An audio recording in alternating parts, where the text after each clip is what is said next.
got to stand up strong, face the truth about themselves, to understand what went wrong. I know we can find a way.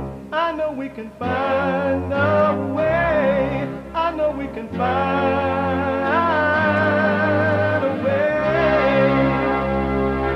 to stand up, stand up, stand up. And throughout the world today. Uniting the races with truth instead of dividing them with lies. We're also rebuilding the family by rebuilding the man. I am Jesse Lee Peterson. Good morning. Hi, y'all. Welcome to the show. You can get involved by calling 888-7753-773. That is 888-77-JESSE. Jesse. Jesse. And my biblical question, a doozy. Mamma mia. It's a camotelli. It's Swahili. It's a doozy. What is evil?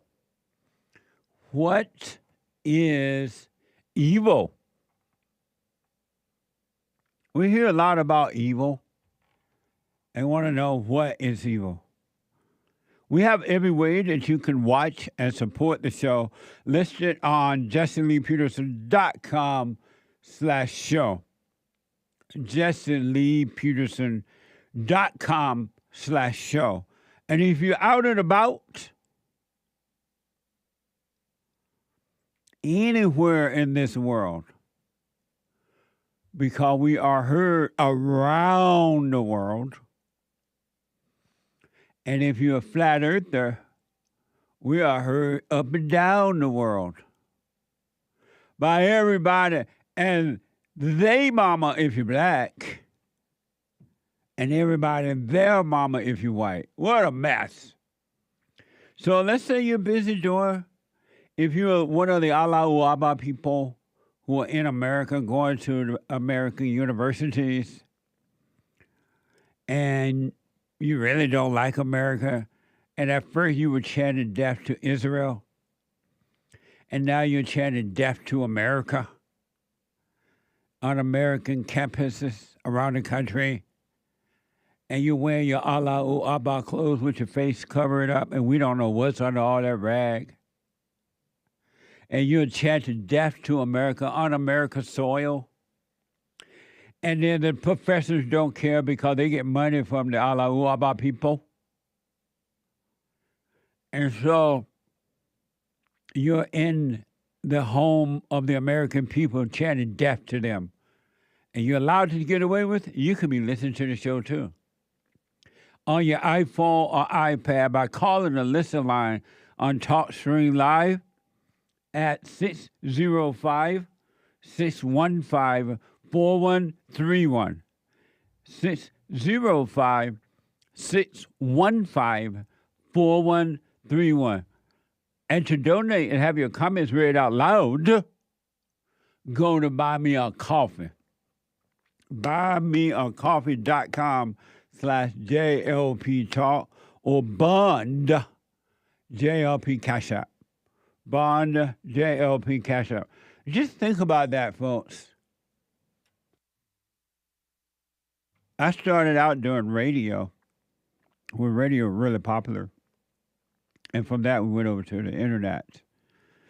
And we used to report on these Allahu Abba people over in foreign countries.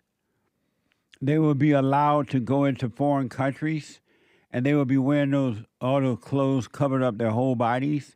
And under those clothes, they would have knives and guns and bombs and everything. And going into a crowd, and blowing up themselves and others, and they thought they were going to get 10 virgins up in heaven.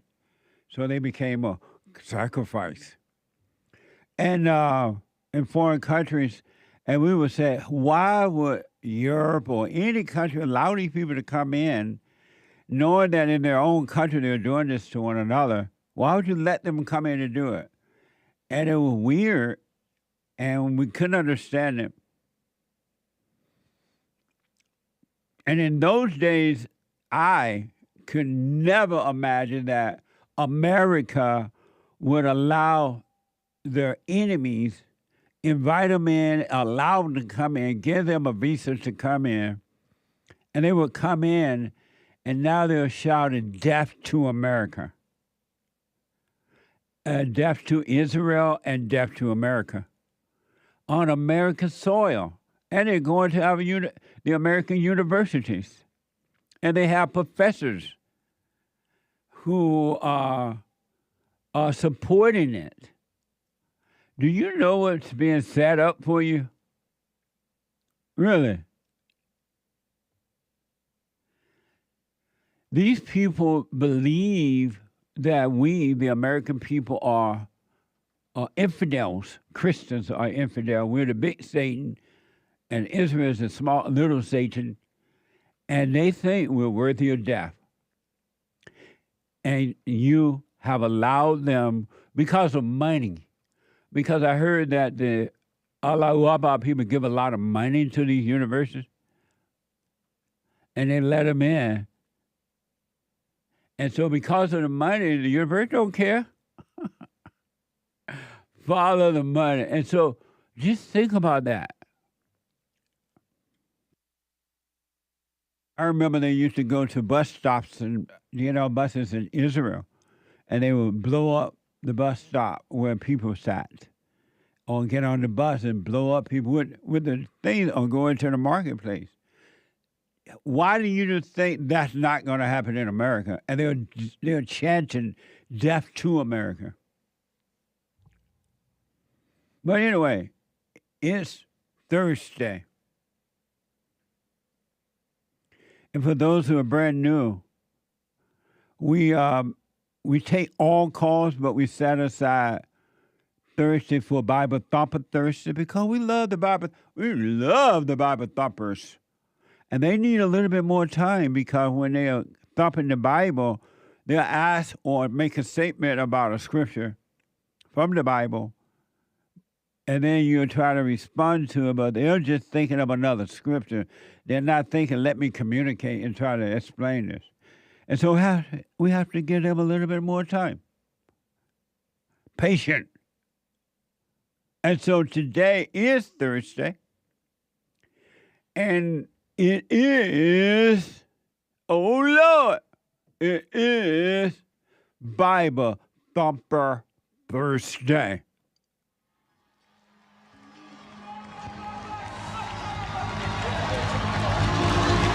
All right, brother, are you ready? He's drunk as a badger. He's drunk as a bastard. Go ahead. Let that Holy Ghost language come up out of you. Go ahead. Oh,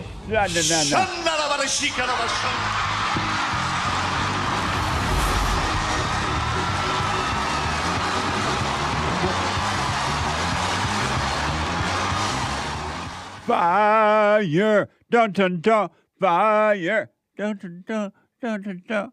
He's on fire. 888-7753-773. 888-77 Jesse. Our battle is a spiritual battle, and he's drunk as a bastard. Oh, Lord, not George. Why George, Lord? Oh, Lord. What a sad situation, huh? I've said once, I said 100,000 times. I have a special message today for men who stay home and pretend you're the house mama or the housewife or whatever you call yourself. And you let your wife go off to work and she pretend to be the man. And this is happening more than what I had thought it was happening. I didn't know it was happening this much, and I didn't know the outcome for most men. But through counseling, I'm learning. So today, I hope I don't forget, I have a special message for men who stay home. Well, beta, who stay home and let your wife go to work. It's hard to believe that this does happen, but it does. And it's happening in a big way. I had no idea. And it's devastating. So I have a message for, as I move forward in the show today. My best advice, do what you want with this message, but my best advice, all right, as we move forward. But for now, I want to encourage you, do what you want. Of course, I understand that the human heart is evil and that human being, there's nothing good in human nature at all. Zero. You're never going to find anything good in human beings. You can look up and down, around, up, you can cut them open, you can whatever. Look at the blood, it's in the blood. And you're never going to find anything good in human beings. And that's why upon this earth, there's so much misery. Because human nature is evil. Now, you as an individual, your nature doesn't have to stay that way. Really, it's going to change. You're not stuck unless you want to be stuck. And most people love to be stuck in their misery. So this is not for you. It's only for those who want, the men and women, boys and girls who want to overcome their misery. Because thoughts and emotions are misery. There's nothing good in them. And you can overcome, really. So it's for those who want to overcome. I've told you 1,000 times or more now that anger is hatred. Anger is evil. Anger upsets your whole being. It destroys everything in your body. Body, mind, and soul. And there's nothing good in anger. I'm telling you that. But you let the preacher or somebody tell you when Jesus was angry. And you believe a lie that Jesus was angry, so you think your emotional anger is that of Jesus. And so if that was true, that meant that Jesus was also miserable. And it means that Jesus had no peace. And how could Jesus not have peace when he came that you may have peace and abundantly? So he could not come with peace and be miserable. But because most human beings do not think for themselves, you don't know that. You have fallen for the trap of what your parents have told you, what your teachers have told you, your experts have told you, and you're stuck in a trap of your own imagination. You've been lied to. You have a reprobate mind. And some people think that reprobate mind only means just certain things. No. Anyone that has anger is evil. They have hatred. They have a reprobated mind. And you're separated from good. You are separated from God. You're separated from ever returning home to the Father. Just FYI, it's Bible Thumper Thursday. I want to give you an example of what anger, the great deceiver, can do to you. It can make you do whatever it wants you to do, even though you say, I would never do that. It makes you do what it wants you to do. not what you want to do. It won't let you do what you want to do. It makes you do what you don't want to do. It won't even let you do right if you want to do right. And you think you're in control. What a sad way to live. And the average person, no.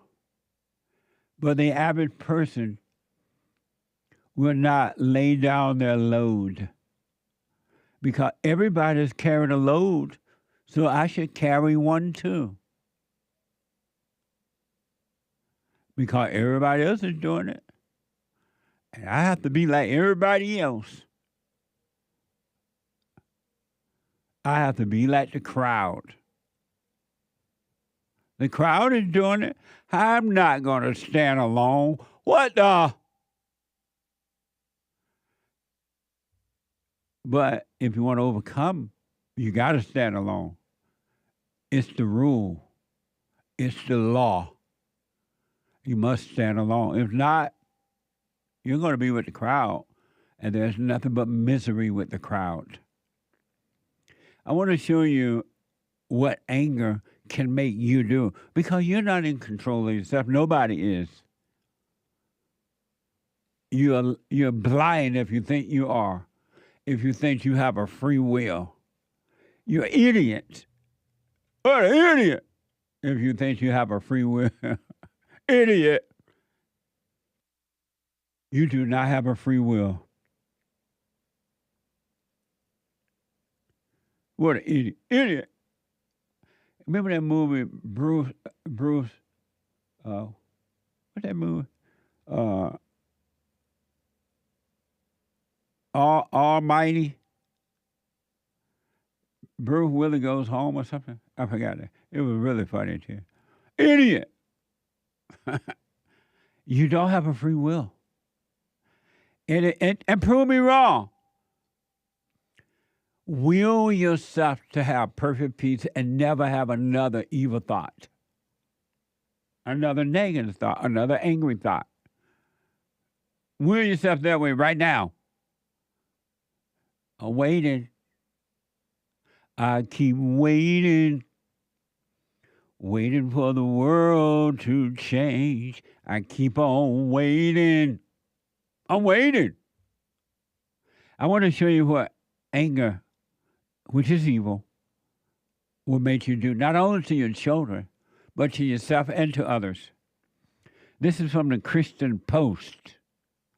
Shortly before he was shot dead by a woman outside of a bar during an altercation in Memphis, Tennessee, on March 12th, Ricky Floyd, the late singer pastor of Pursuit of God Church in Fraser, argued with her and another man who questioned his moral authority when he allegedly tried to share religious tracts with them.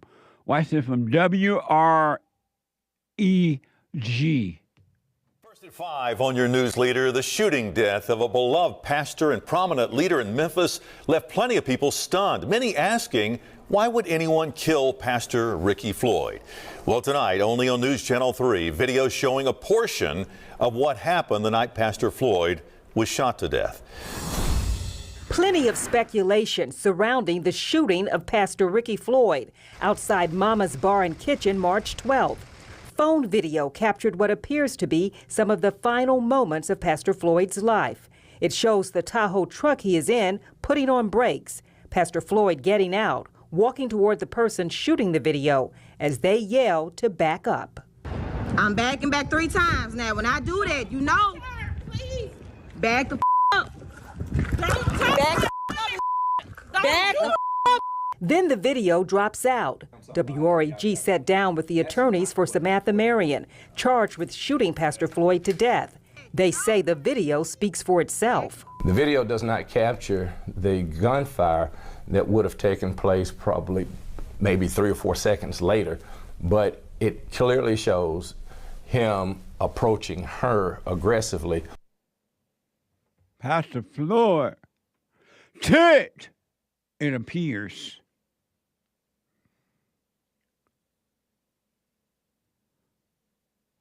Amazing, huh? Can you imagine? I don't know what the real story is, and we don't know yet. But what would have happened had Pastor Floyd not reacted to those people or that person or those people at all, but went on his way? When will you stop fighting with the devil inside of you and inside of others? What good does it do you to fight if it's only for the ego? Here's what led up to the shooting. Watch this. Keith Perry says his client, Samantha Marion, was behind the camera shooting the video. And it came after Marion and a man she had met that night got into a heated religion discussion with Pastor Floyd inside the bar. Perry says when everyone was leaving, Pastor Floyd walked toward Marion, and the man got between them. He stands in front of Reverend Floyd.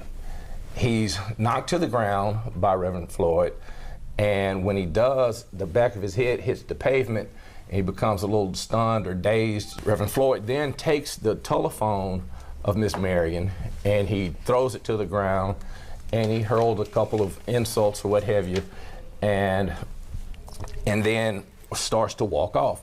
That's when he says Samantha Marion picks up her phone and starts videoing the license plate of the truck, since she had never met Floyd before. That's where the video picks up. Whatever triggered him, he was upset with Mrs. Marion. WREG acknowledges that this is only one piece of video from that night, and it does not include what police have described as Pastor Floyd holding his hands up and walking backwards away from Marion before falling to the ground. Amazing, huh? Now, do you believe me about anger? All those people unconscious. I don't know what happened, but I know that anger caused them to go unconscious, and that's the result. I don't know who is guilty or innocent, but I do know the anger, because there's common sense saying, hey, go on about your business in your truck. Don't fight with these people. The woman's attorney claimed she was defending herself. Watch this. But Marion's attorneys believe the video shows their client was defending herself, and that should have been taken into consideration when she was in jail 7 days and given a $100,000 bond.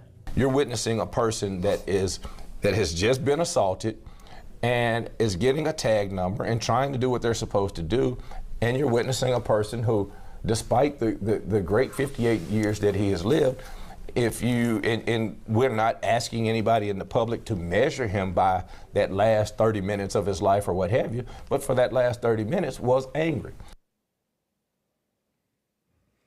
Amazing. So I don't know the whole story, who started it, but I do know the pastor ain't got no business up in a club passing out some tracts. What? Do you think Jesus would have been up in a club passing out tracts? And then arguing with someone about religion? Think about that. Now, I don't know about the fighting stuff and all that, but I do know the pastor ain't got no business up in a club passing out tracts. And got everybody drunk in the thing. I don't know if these people drunk, but people drunk. They ain't got time for no religion. What the? What is that? What? What is that, by the way? What is what? Religious tracts or... Oh, he's out there passing out stuff? Yeah, the Christian. It looked like they made copies from the Bible, pages of the Bible or something, and they put it on a little piece of papers, and then they go out and pass it out on the streets and to different people, and then tell you Jesus saved. I think people have passed those to me. Yeah, I think I know what you're talking about. Jesus saved.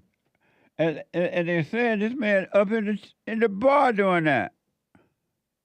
Pastor, no, I don't feel like no track tonight. I'm too drunk. I'm just saying. But do you think the pastor should have been up in the bar passing out tracts? And people already have anger, right? And if they get high or drunk, and I'm not saying these people do, I'm just saying if, they're going to be tipped. You try to tell them you need to be saved. I'm getting drunk because I already know I ain't saved. What I got conflict, they say.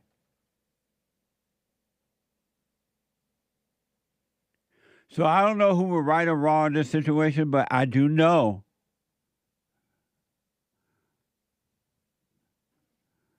that you got to overcome anger, because anger only leads to destruction.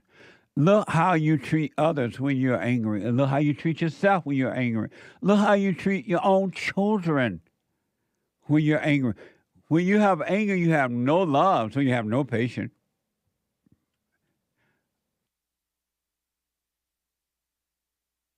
Zero.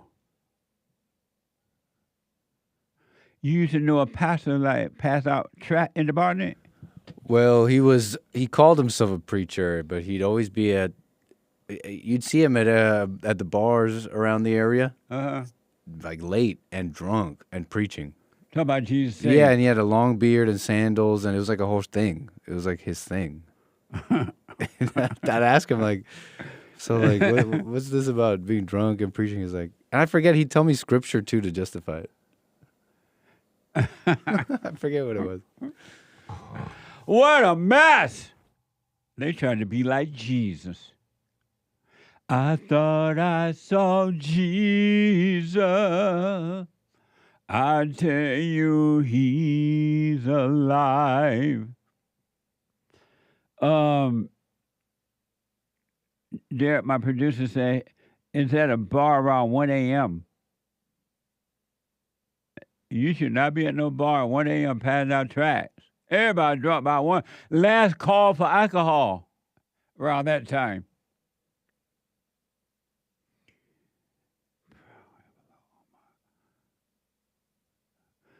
Oh, Hake is telling me that he has a tract in that envelope in my spit tomb on that desk there, Jesse. So you think I'm gonna put my hand on your spit tomb? What the?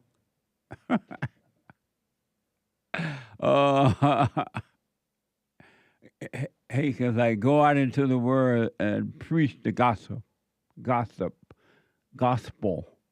Hey, come and show me that. I'm not touching your spit tomb. Anyway, he got a tract in his spit tomb. But anyway, now do you believe me that anger is evil, is hatred, and it separates you from God? So hate has a tract. Where you get it from?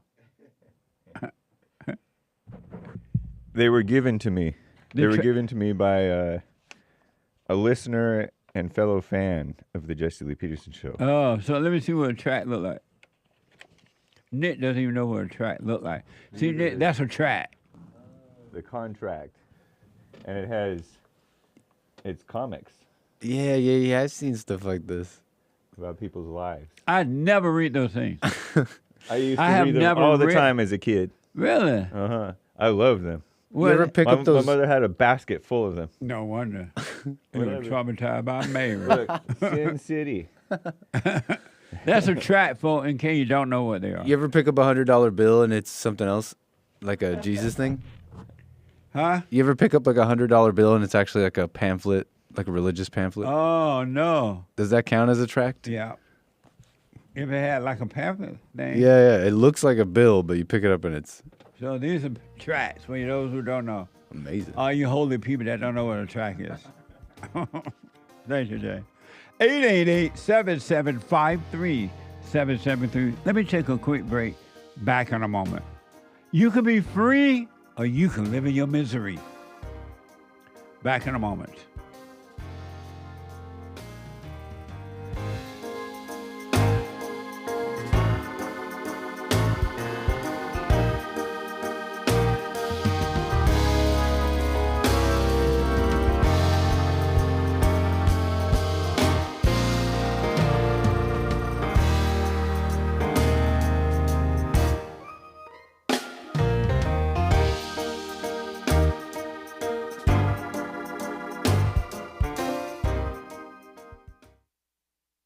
Now, I totally disagree with the way things are going, but you can't be angry. because that's what the enemy wants. He wants to control you. They do things to make you mad so they can control you. It's like being married. And the wife would do things to make you mad, or she'll do things to make you feel good. And men do that to women too when they want something from the woman, especially sex.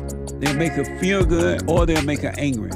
And the woman's gonna have to say, you don't want to be angry. You want to speak up. You want to disagree with what's going on. It's wrong, but do not be angry. Then you won't have fear. You won't have doubt. You won't have worries. You'll be able to see, but you got to stay away from anger. That's why you must forgive your mothers and your fathers so that you can overcome the spirit of anger. It's a spirit and it's wicked.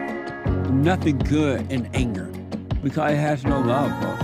You need love to defeat evil. And love is not a weakness. It's a strength. It's from God. It's His nature.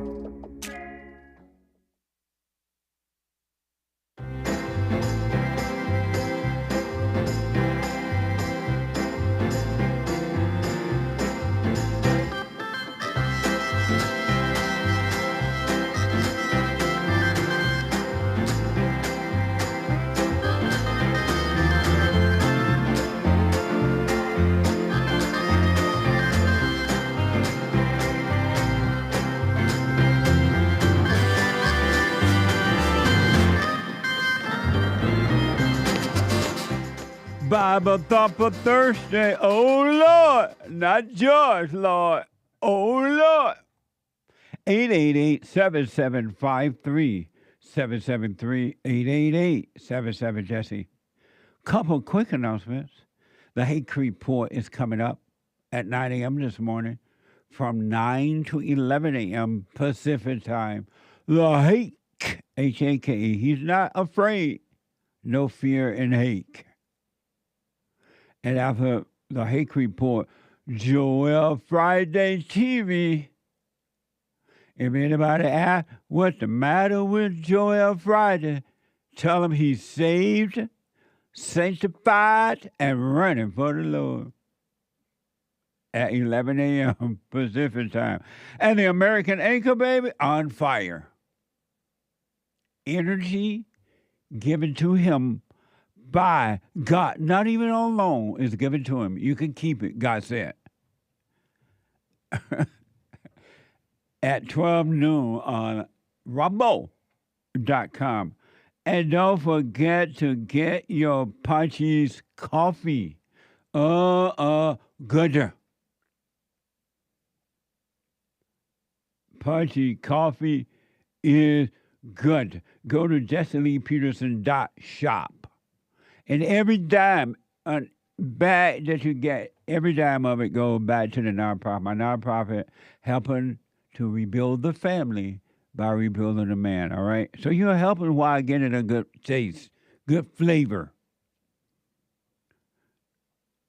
And for the overseas people, because we are heard around the world by everybody and they mama, you can get our merch. It is now available for international orders. Except for the coffee, sorry. But you can get the merch, the hats, the shirts. When she cries, she lying, t-shirt, whatever, right? Any man, a woman with anger is evil. You can get it now, our merch around the world by going to JessieLeePeterson.shop. JessieLeePeterson.shop. I have this one other thing I want to show you about anger. Do what you want with anger, all right? I'm not trying to convince anyone to let it go. Because I know to convince you to let anger go is not letting anger go.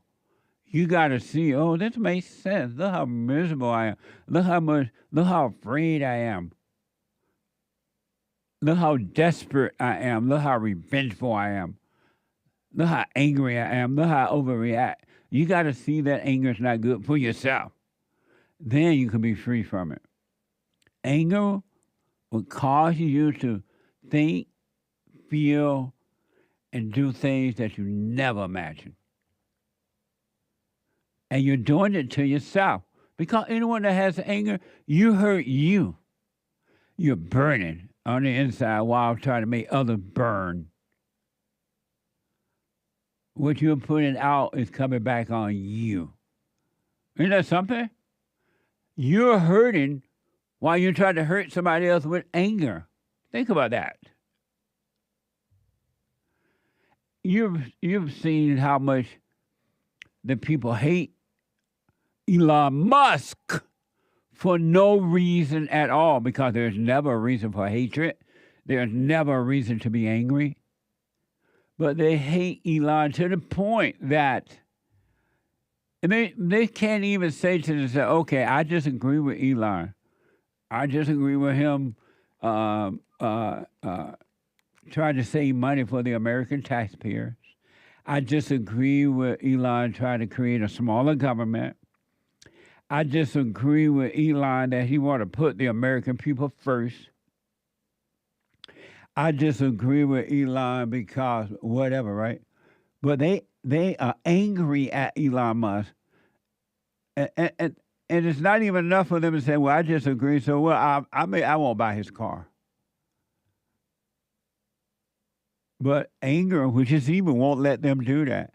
Anger causes them to want to destroy Elon Musk's business, his cars, and then not only destroy Elon, but anyone that owned a car that they bought from Elon. Like they had something to do with what Elon is doing.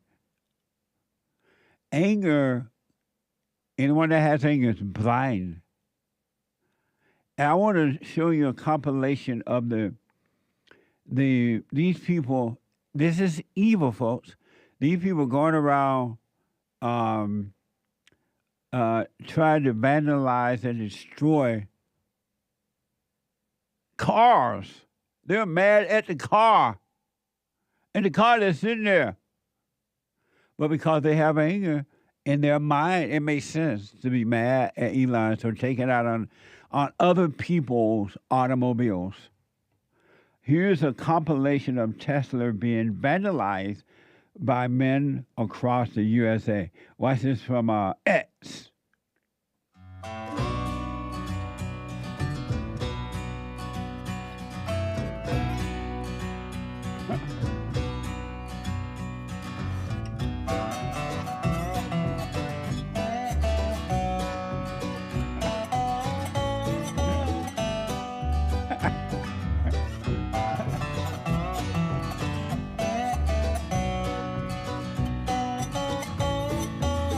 So he threw dog dump on it.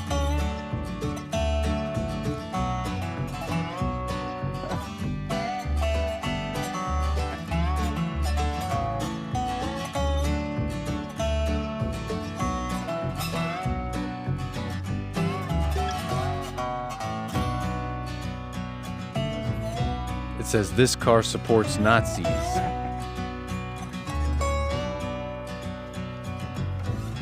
Keying it, walking by with their keys, smashing it with their doors.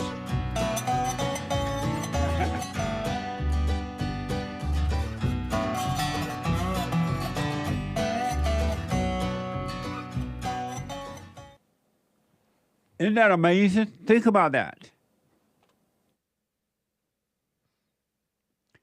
Anger is making them do that to strangers' cars.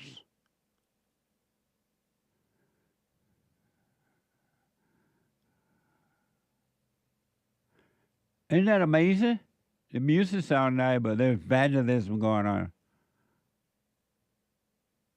One guy even drove his off-road buggy or something into one. A big old fat black guy. He could have smashed the car up with his whole body alone. Isn't that amazing? Think about that. That's anger, that's evil.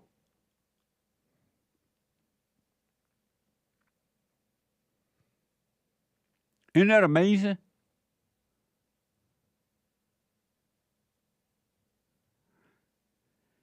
They're like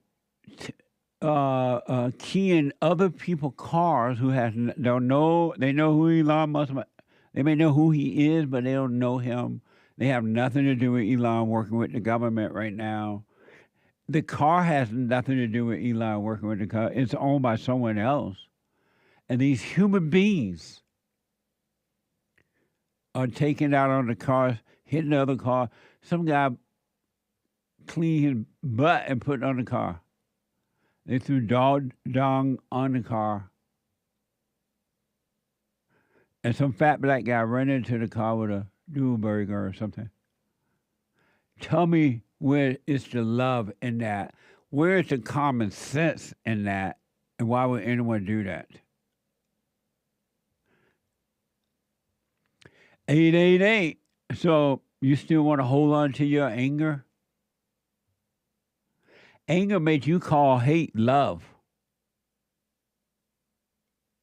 You say, I love you because you feel emotional and you call that emotional love, and then you turn on the person. The person that you say you love. Isn't that an amazing compilation of anger and a perfect demonstration of what anger making him? Now you don't see anger if you're not conscious. You don't see these people angry.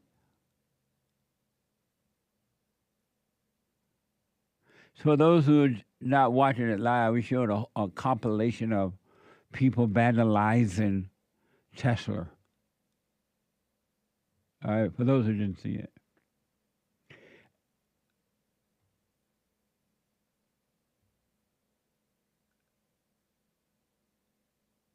According to Proverbs 3:5, trust in the Lord with all thine heart.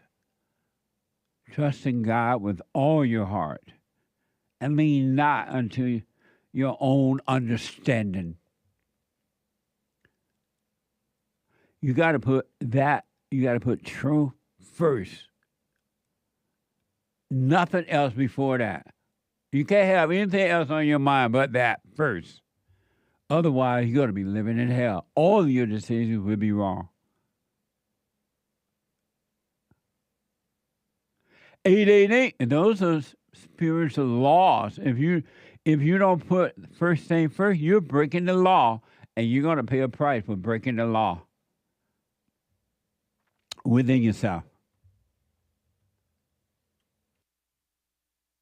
Every decision you make will be wrong. 888-7753-773. Let me go to SHAWN, a first-time caller out of New York. SHAWN, welcome to the show. You're on the air. Thanks, Jesse, and thanks for having me. Yes, sir. I've been listening for a little while. I entirely agree that... Speak up a little bit, SHAWN. I entirely agree about anger, and God's been rooting that out of my life and showing me where I have it and who to go to forgive them and release that. My question is really, I have a wife and I have a daughter and I have a mother and I have sisters, and I keep hearing you say that just without any, you just keep saying women are evil. Women are evil. Women are evil. I think I've heard that I don't know how many times. Probably and each time I hear it, 1,001 times. Yeah. Where does that come from? How did you come to this understanding that women are evil? Do you see it as true or false? No, I don't. I see it as, well, let me put it this way. Women are evil, men are evil. But you seem particularly focused on women. I don't ever hear you say men are evil. Do you see it as true or false that, am I wrong or right, that women are evil?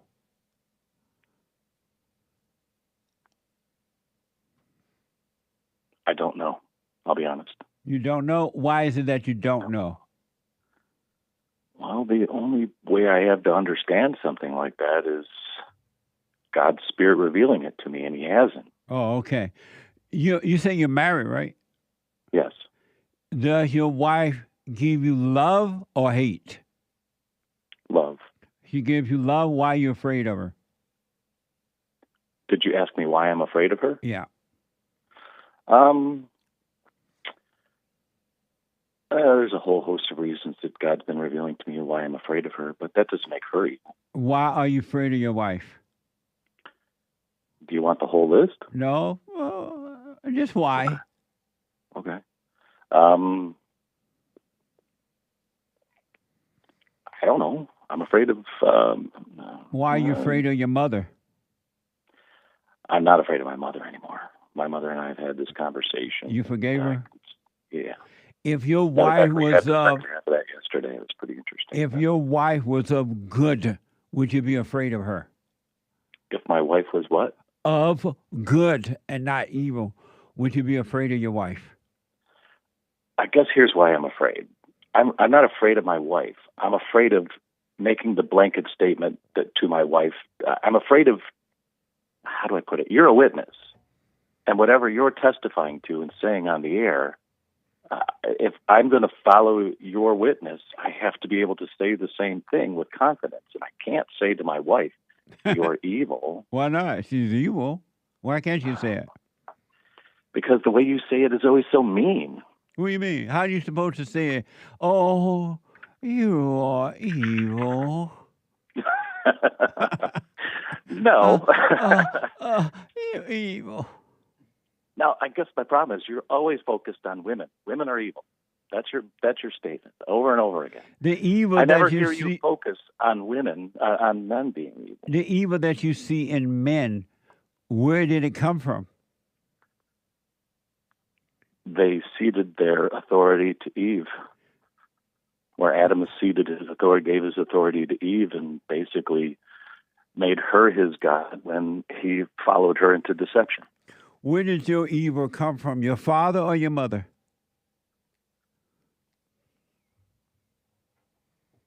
Where does my evil come from? I don't think you know my father. What? If I described my father to you, you'd say he's evil. That's another place where I struggle. I mean, he was a brutal, evil man. I would appreciate his discipline if there had been, but his wasn't discipline. He was just all anger all the time. Where did your evil come from, your father? I mean, where did your evil come from, your father or your mother?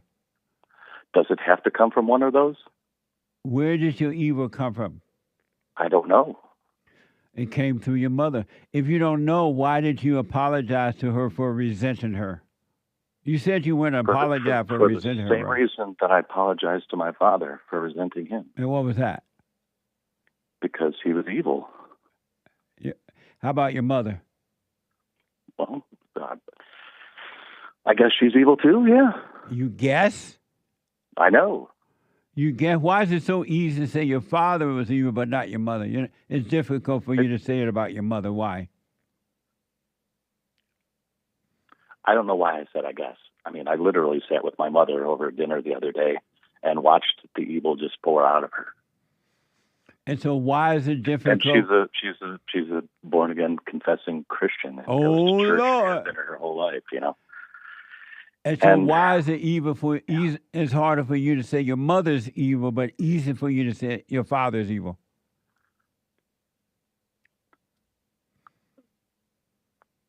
Because what my mother did was under the guise of love, or at least, the guise of it, whether it was actual or not. What my father did was just evil. But now that you see the evil in your mother, don't you see how difficult it was for your father? Or do you see how difficult it was for your father to deal with the evil in your mother? Your mother pretended to be a Christian, all nice and of love, but your father knew she was not, and it was difficult for him to deal with her.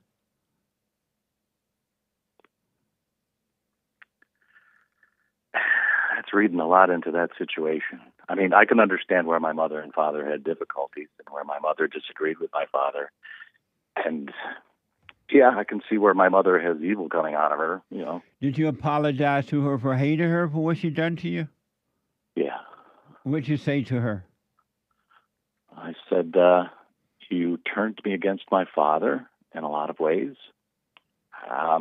You couldn't help it. He was evil, and it was hard to follow him because he didn't represent Christ properly. So you have not forgiven your mother. You tiptoed around her or debate her. That's why your wife would. Another thing. Your wife would say another thing. Your wife would never obey you because you still have not forgiven your mother. You tiptoed around it, but you didn't see for yourself that you resented her for that and forgive her. Why did you tiptoe around it? You weren't going there to say my father was evil. You went there to forgive her for what she's done. And when you face your father, you go to your father, forgive him for what? For not protecting you from her. Why did you take such a weak stance with your mother? Still afraid of her, I guess. Yeah. And how will you ever overcome fear? And how will you know that fear is an illusion if you don't face it straight up? Fair enough. I'll do that. No, that was a question. Oh, what was the question again? How will you ever overcome fear? If you don't face it straight up? I won't. So why don't you do it? Then you don't want to be free? Yes, I do want to be free. Then why don't you start facing the false self? I am. That's why we're talking. Oh, okay. Nice. That's the reason I'm asking these questions. Okay. That's the whole reason for my existence. Well, the reason to that... work through this and figure it out. But, I mean, of all the people in the world, you're just one of them, and I'm just one of them. Yeah. And you're in front of a national audience, and you make blanket statements about things. The reason that women are evil, because of time, the reason that women are evil because of the fall between Adam and Eve. Eve believed the serpent, and when she did, Satan, the spirit of evil, became her god. And the man believed the woman, and in that very moment, the woman became the man's god. And that's why men don't know how to deal with the evil in the woman. She is his god. And Adam could no longer listen to his father. But once you forgive your mother, truly forgive her, realizing that she couldn't help herself or can't help herself because of the evil, then God will forgive you, and then you can hear the voice of the Father again, and you will be free. All anger will disappear because anger is the nature of evil that came from your mother. That's why your wife doesn't obey you, because she hasn't overcome her evil. Well, actually, it's probably one of the reasons I'm afraid of her. My wife is because I know that she would never obey me. Yeah, absolutely. You're married to your mama, and the same thing you're going through is what your father went through with your mother. But you identified with your mother because she played victim, and you thought the father was the bad one when it really was the mother. And your wife going to do, if she hasn't already done it, she will do the same thing to your children.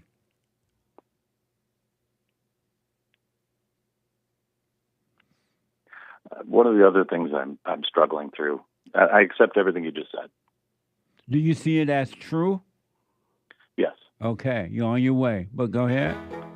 The other half of it is I was brought up through, it's funny that I called on Country Western Tuesday and couldn't get through because I was going to do a shout out to Waylon Jennings. Can you hold on for me? Yeah. Oh, hold on. 888-7753. 773-888-77. Jesse, quick break, back in a moment. The hate news is coming up. I didn't realize this hour was up. Back in a moment for 2 more hours.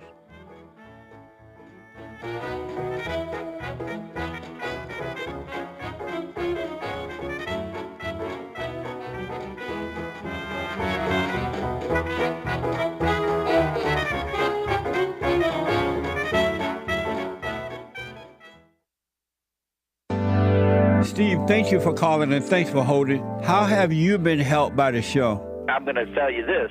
I believe you might go down in history as one of the greatest, if not the greatest, black man that ever lived on planet Earth, as far as I'm concerned. I don't know anybody before you that's been that great. Freeing the slaves is one thing, but you've been freeing people of their mind, which matters, it should be anyhow, to you more than anything else, because with the mind not being right, there ain't nothing else going to happen right anyway. If you can doubt every thought because you're not your thoughts, if you can doubt every thought, knowing that you're not your thoughts, you don't create them, they're not from God, that they're from the deceiver, the great deceiver, Satan. If you can doubt every thought, you can be free, just like that. At an instant. Bring every thought into captivity. It's so amazing.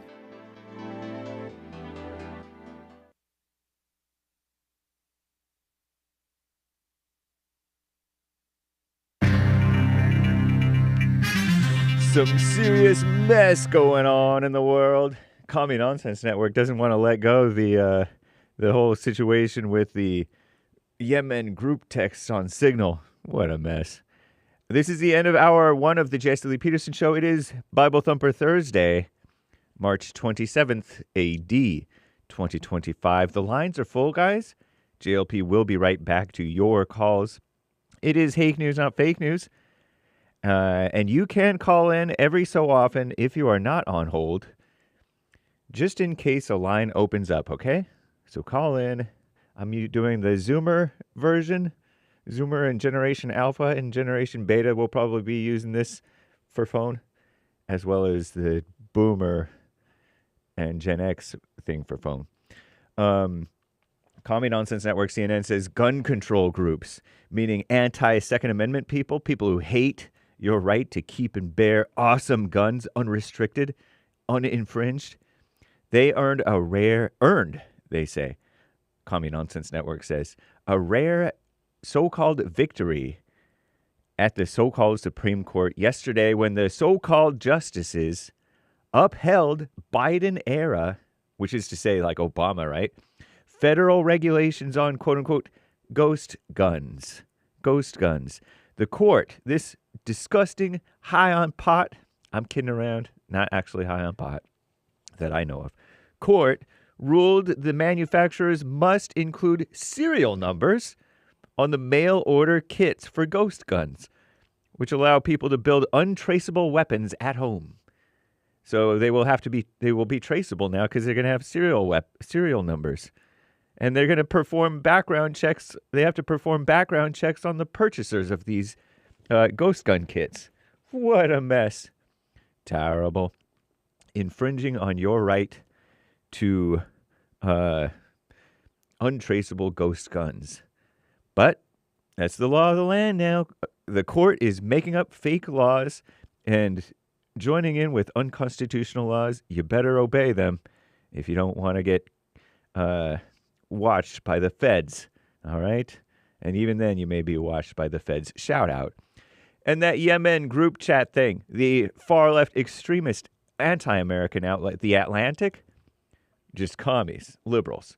Same thing, right? Published additional text messages on Wednesday that the top Trump officials supposedly inadvertently shared with a so-called reporter and a liberal propagandist in a Signal group chat about a U.S. military attack on the Houthis in Yemen. Those rebels. The release of such supposedly sensitive information, several members of the administration claimed was not classified, underscored the extent of the breach in operational security. Our greatest president, Donald J. Trump, and his aides have responded to the so-called national security scandal by downplaying its severity, which is not that severe. Give me a break. Insulting the magazine, The Atlantic, which is to be part of The Atlantic, that's an insult. And its editor-in-chief calling it a witch hunt. And the likelihood of accountability is very slim. Trump has already fired inspectors general from more than a dozen federal agencies and installed so-called loyalists, loyal to America, hopefully, and to our greatest president, in the Department of so-called Justice and the FBI, Federal Bureau of Investigation. Republicans in Congress also have been loath to serve as a check on the actions of the executive branch. Somebody needs to check these so-called judges and even the so-called Supreme Court. Am I right? What a mess. The Trump administration has decided to pull back more than $11 billion in grants allocated to state and community health departments, so-called, during the China virus scamdemic. They gave them this temporary funding. Now it's time to take it back away. Yeah. The funds were originally used for the China virus testing and vaccinations. States have since budgeted the money for projects that would help healthcare systems prepare for the next emergency, such as outbreaks of measles or bird flu. The Department of Health and Human Services said the pandemic is over. That's right. I'm James Hake. Now back to the Jesse Lee Peterson Show, Hour 2.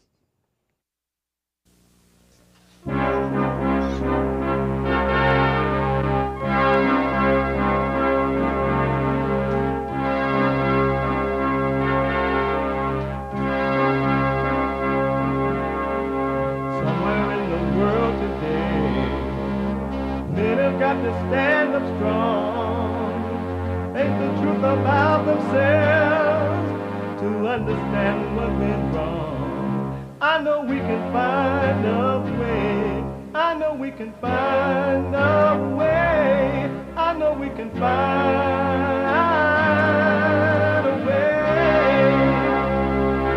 to stand up, stand up, stand up.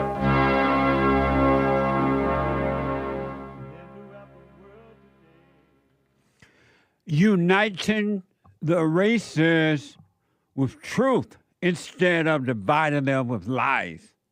We're also rebuilding the family by rebuilding the man. I'm Jesse Lee Peterson. Welcome to the second hour of the show today. You can get involved by calling 888-7753. 773. 888-77-JESSE. And my biblical question, what is evil? What is evil? What is evil? What is it? It's amazing. You can, if you're out and about, we are heard around the world, Monday through Friday, 6 a.m. to 9 a.m. Pacific time. So if you're out and about, you still can listen to the show on your iPhone or iPad. You can podcast, of course. But you could be listening by calling the listen line at 605-615-4131. 605-615-4131. And to donate to have your comments read out loud, and we're going to get to your super chats here, go to Buy Me a Coffee. BuyMeACoffee.com/JLP Talk. BuyMeACoffee.com/JLP Talk or Bond JLP Cash App. Bond JLP Cash App. It's Thursday. As always, it is Bible Thumper Thursday. Oh my God! Oh my God! Turn around and look at these people.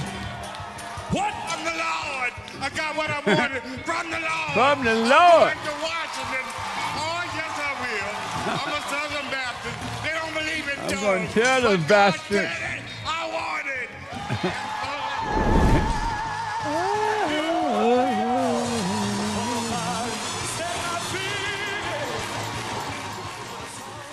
I'm going back and I'm going to tell those bastards, I believe in the Lord. I believe in Jesus. I'm going to tell them. What a mess. 888-7753-773. 888-77-JESSE. Did you say I'm going to tell those bastards? I think he said I'm a Southern Baptist. Oh. He said I'm a Southern Baptist. Oh. Okay. Thank you. Let me go quickly back to SHAWN, a first-time caller out of New York. And Sean want to understand why I say that the women are evil. And, hey, Sean. Hey. So do you see that women are evil or you don't? I see that. And so what is it like seeing that for yourself? What is it like for you to see that? At first, it's terrifying. In what way? Well, I've got a wife. I've got a daughter. I'm surrounded by women. I work in a company where it's predominantly women. Oh, God. Oh, God. The uphill battle, so to speak, is evident. But you know what I realized, too, is I don't have to go tell my wife she's evil, do I? Yeah. Is that what you're prescribing? Yeah. Just go tell my wife she's evil. Well, you don't go tell your wife, but you tell. Okay, thank you for clarifying this part. This is really where I was stuck. So I don't just go to my mom and say, well, guess what, you're evil, and I forgive you for it. But you I don't go to my wife and say that. You go to your mother and apologize for resenting her because you see that she couldn't help herself. It was due to the anger, which is hatred, that her mother passed on to her. Yes. Yeah, that was one of the conversations we had the other day, was about her relationship with her mother and her mother's relationship with her father. And she started realizing things in that. Did you apologize to her for resenting her for what she'd done to you? I will say I don't think I did, so I guess I have to. And why didn't you? Because you didn't help yourself nor her by not being honest with her so that you can forgive her and God forgive you. Then you're going to have to start. Go ahead. Just to qualify things, she's how do I put? She's very old. Her husband just passed away. Her third husband. Wow, a third. Like the beginning stages of dementia, so she's not entirely there, and it almost seems mean to just launch on her. I'm just trying to be nice. I don't know. What is nice? What is nice? Nice is explaining this to her in a way that no, that's not nice. Nice is weakness. Nice is evil. Nice is a cowardly way out. Nice is evil and nice is cowardly. Yeah, because should I be nice to my cat? If you love your mother, you would go to her, and now that you see it for yourself, and mother, I have been resenting you. I become like you. I resent you, and I'm sorry because I can't help myself. I know now you can help yourself. You turned me away from my father. I thought you were the nice one, but it's really, I thought he was the bad one and you were the nice one, but it was really you. And I'm sorry for resenting you. I know now you can help yourself. Doesn't that let my father off the hook for being the evil man he was? How does that let your father off the hook by being honest with your mother about her? Because what you said was that my mother was the reason my father was evil. No, I didn't say that. You said my mother provoked my father to evil. No, I didn't say that either. I said your father's mother did the same thing to him that your mother did to you, but he ended up marrying the woman that he hated. He didn't know how to deal with your mother because he didn't know how to handle his own mother. He couldn't handle the hell of his. Just like you have married your mother, you can't handle the hell of your wife. Okay. I said okay because I'm not sure I quite understand it yet, but that's fine. Your father's mother did to him exactly what your mother did to you. Rebuilt you in her image by playing victim, playing nice, and making your father look like the bad guy because he was overreacting to the hell in her. And because you resented your mother, you're now married to your mother. You're attracted to what you hate. And you're going through the same hell with your wife that your father went through with his wife, your mother. It's repeating itself, and your wife is going to turn your daughter against you, and she's going to end up going through the same thing too. If she get married, if she dates and get married, she's going to marry the same kind of weak man that you've been, and she's going to hate him for it and give him pure hell. And it doesn't matter that your mother has been getting old and senile.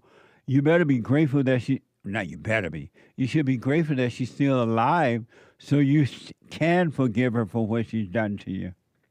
And God will forgive you, whether she understands it or not. It's not to her to understand, it's for you to understand so you can be taken out of the hell that you're in.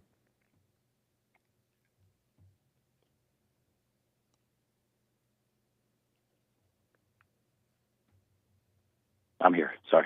Yeah. Just didn't know if you were done. Okay. What do you think about that? Sounds right. And then you're going to have to deal with your wife, and you haven't seen the hell of your wife yet. Wait until you start telling her she got to drop her anger. She's destroying your daughter. She's destroying herself. She need to forgive her mother. You're going to, unless you say, you know what, husband, you're right. And I'm seeing women now, especially in the bond meetings and the fellowships and women I counsel with, they're admitting it was hard, Jesse, for me to say I was evil. But when I reflect on it, I am evil. I didn't want to admit it. I am evil. I did become like my mother. I have done to my children what my mother did to me. There are women who are starting to admit it now when they hear the truth. I guess where it's difficult is evil is it's a very loaded term. When you say somebody's evil, you know, their mind automatically jumps to something that's obviously evil, like, you know, setting a cat on fire or something, you know. And that's one of the things, you know, my uncles did as men, and my father was brutal in front of, you know, to animals and unkind to them and killed them right in front of us like a cat that he didn't like that got on the counter. That's evil. And that term evil gets all that associated with it. But the reality of what you're saying about evil isn't that Hitler, he's evil. There we go. That's evil. That's obviously evil. But the evil that's in your mother, evil that's in your mother and the evil that's in you, no different than the evil that was in Hitler. It's the same spirit. I agree. I'm not saying that, you know, what I'm saying is the reason it's hard to just say you're evil is because then you have to define evil. Now, I understand what you meant by evil. I think I agree.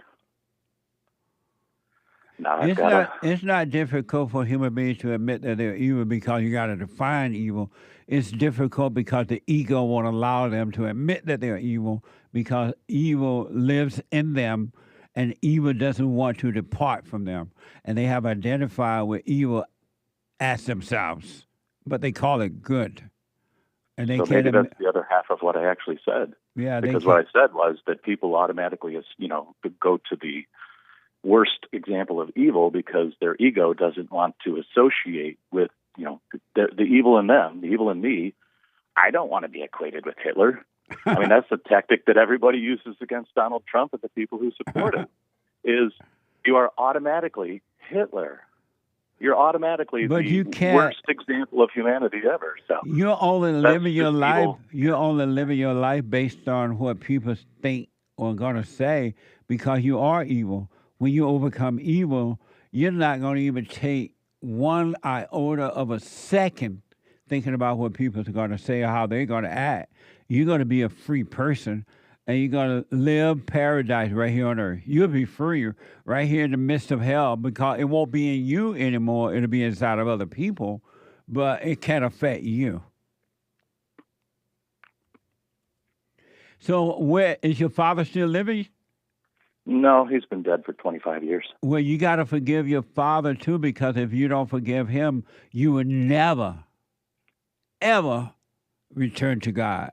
It would be impossible. So your father could not help himself either. His mother did to him what your mother had done to you, and the reason your father did all those cruel things that you have said was because he had the spirit of his mother in him. He had not forgiven her. And he might not, as you didn't know in the beginning, he may not have realized that it wasn't him, but the spirit of evil that was passed through him.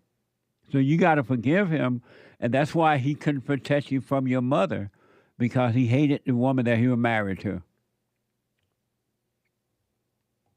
Got it. Can I ask you a different question? Yeah. Or do you need to get to some other people? I definitely have a whole bunch of folks I got to get to. But let me just ask this. Yeah. You said that, at first you said your mother was a nice Christian woman. Then you say you realize, something like, I realized that all the hell was coming through her. I watched it. I've been watching it for a while now. Yeah. Yeah. And are you surprised to see it? Yes and no. Like I guess the beta in me didn't want to see it, but the other half of me did see it. And I would, just like my father, get mad at her at different times, and especially around her religion, her quote-unquote religion, you know, her spirituality. Whatever she calls it, it was riddled with holes and errors, but it was just a little old lady trying, you know? Yeah. Well, I really want to encourage you, if you want to be free, Sean, you gotta be honest with yourself that you do have this anger against her and your father. And then, just as you cannot help yourself with the fear and all that, they can help themselves because it came from their mothers and their fathers were not able to protect them. You be honest with yourself. If you see it for yourself, if you want to be free, you need to go to her and apologize for resenting her. You're saying to yourself and her and God, I'm wrong for resenting you because I realize you can help yourself. I see now what's driving you. And God will forgive you. Don't ask for forgiveness from anyone. You forgive by admitting you're wrong for resenting, and God will forgive you, and you'll be fine. Amen. How old is your daughter? 20. She's 20. I would encourage you, once you work on you, you start to see clearly. I would encourage you to encourage your daughter to forgive you for not protecting her from your mother, from her mother. Both of them, actually. Yeah. Her mother and her mother's mother. Yeah. Yeah. Okay. You said you had another question real fast. Oh, I don't know. Maybe it's a question. I've been through a million churches. And, the ones that my family dragged me through when I was a child were cults. And there was all kinds of that hooping and hollering and, the Holy Ghost craziness. And accompanying that was all kinds of abuse on every imaginable level through a bunch of different churches.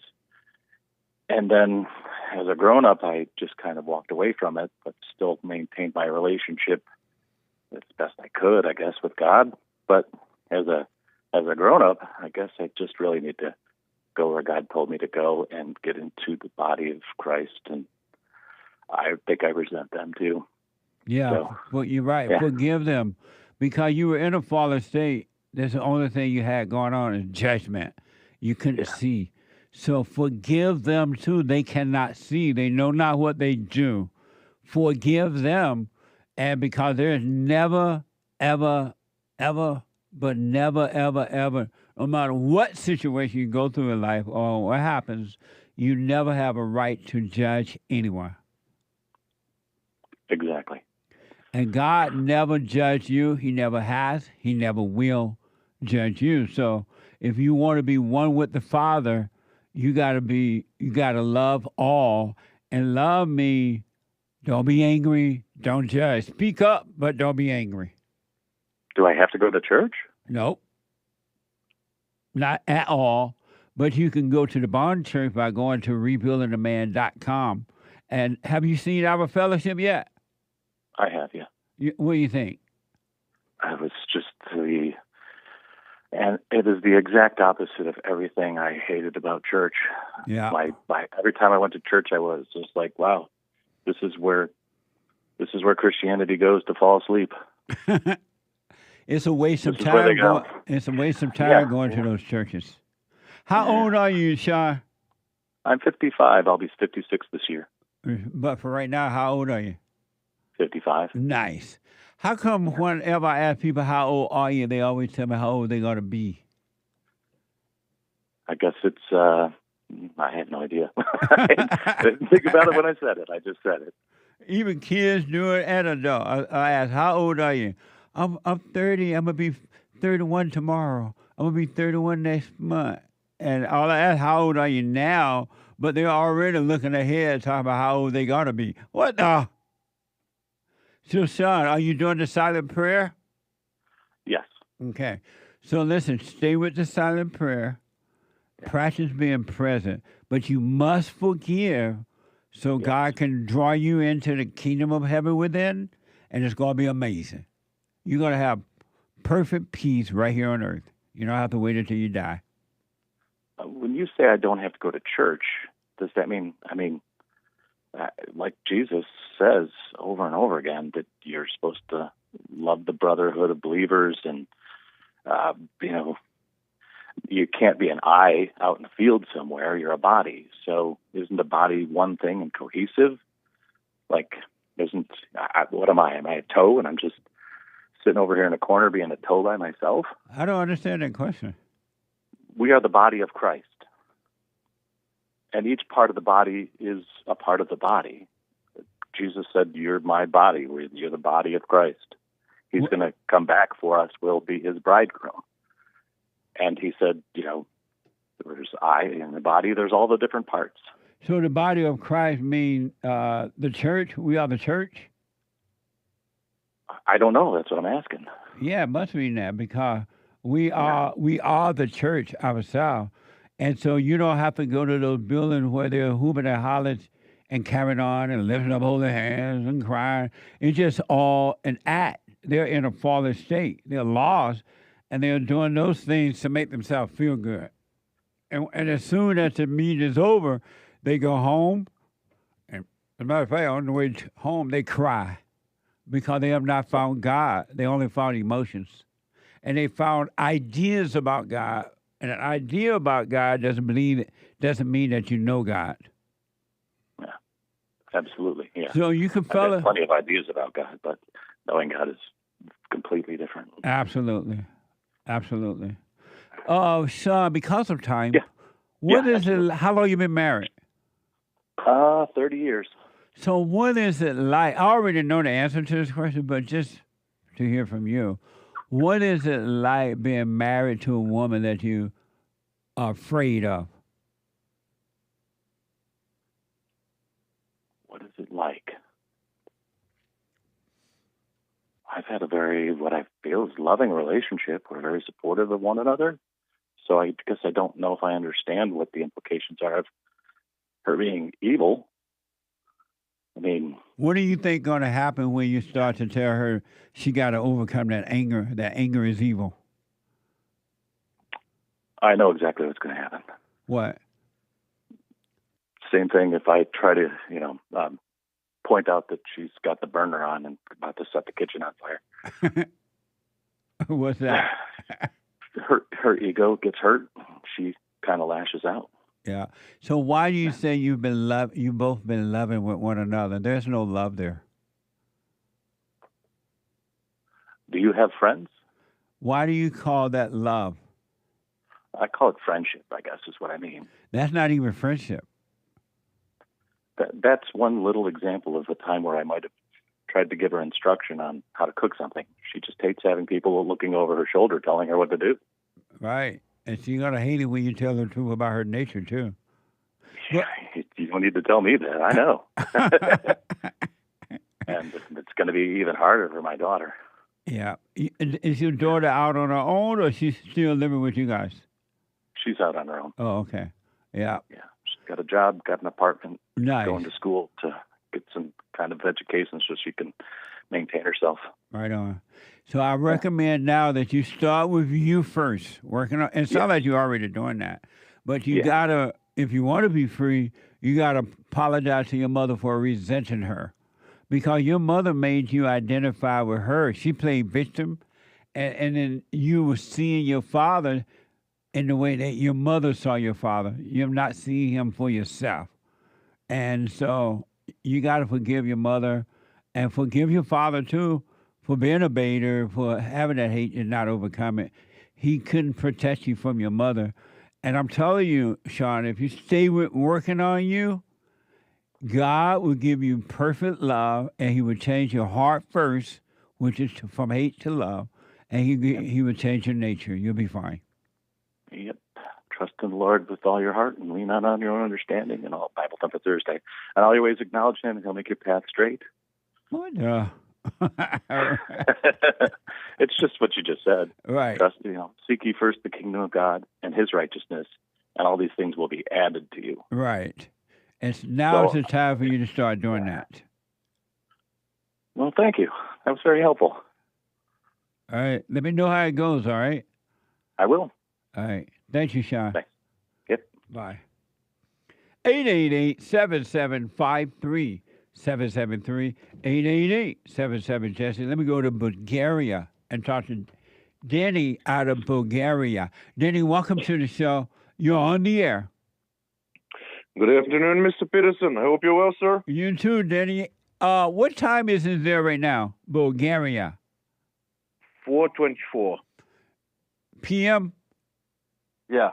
Oh, wow. Is Bulgaria over there near Putin? Well, thankfully not that near. Oh, not that near. Yeah. I was going to have you to tell Putin, I said, what's up? If I see him, I will. And Thank you. But go ahead, Denny. I'll tell him you said amazing. That's right. The dream team, Right. Donald Trump, Netanyahu, and Putin. Yeah, if you say so. I think President Trump is doing a good job, to be honest. I honestly don't see the other two guys a lot. Although, to be honest, Mr. Peterson, President Putin, he inherited a tremendous mess. It was an absolute hell in Russia when he took power, and he is pretty much the first Russian ruler that actually cares about the Russian people. I rest my case. No one before. He's not doing a perfect job, but he was dealt a very bad hand. I rest my case.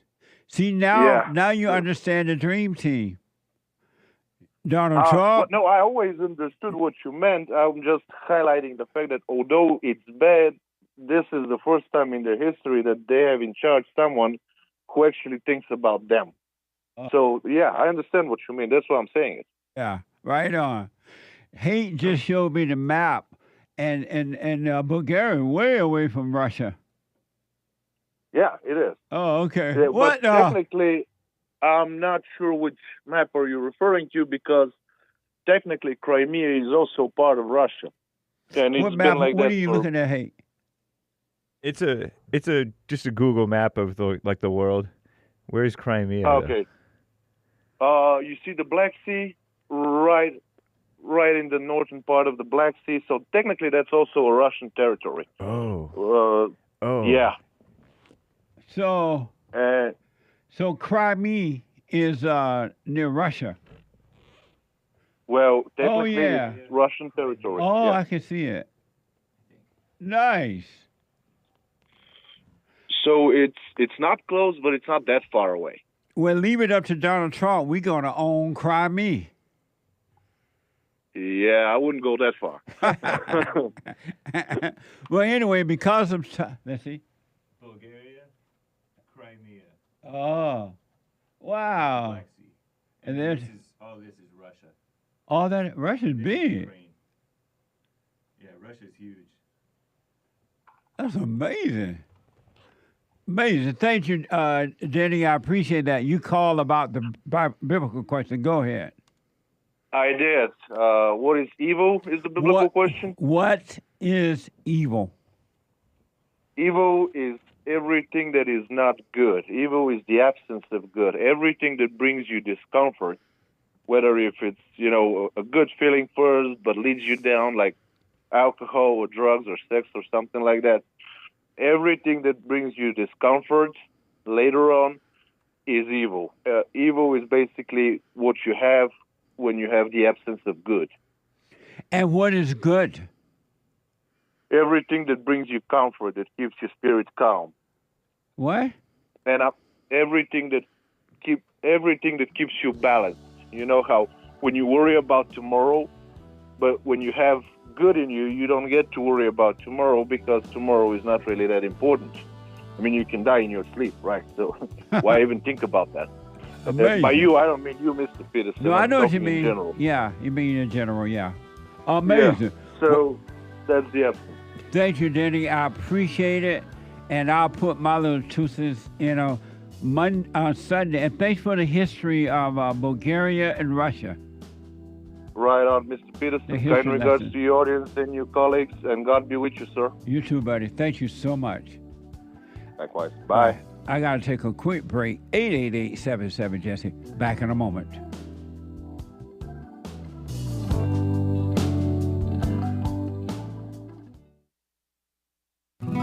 I'm 32 years old now, and I've been clinically depressed since I was 17 years old.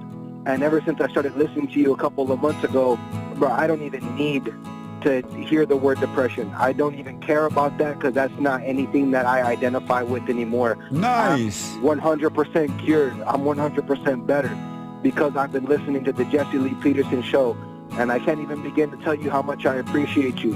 And I just can't even, begin to tell you how much I really appreciate the things that you're doing for young men. Young men need to hear this, and young men need to know this message that you're delivering because it's important. It's vital to their lives, Jesse. I just wanted to let you know that, man. That's amazing. I mean, you made my day, man. When I hear one soul has returned to the Father, it's like 1,000. It's better than silver and gold. So God bless you, man.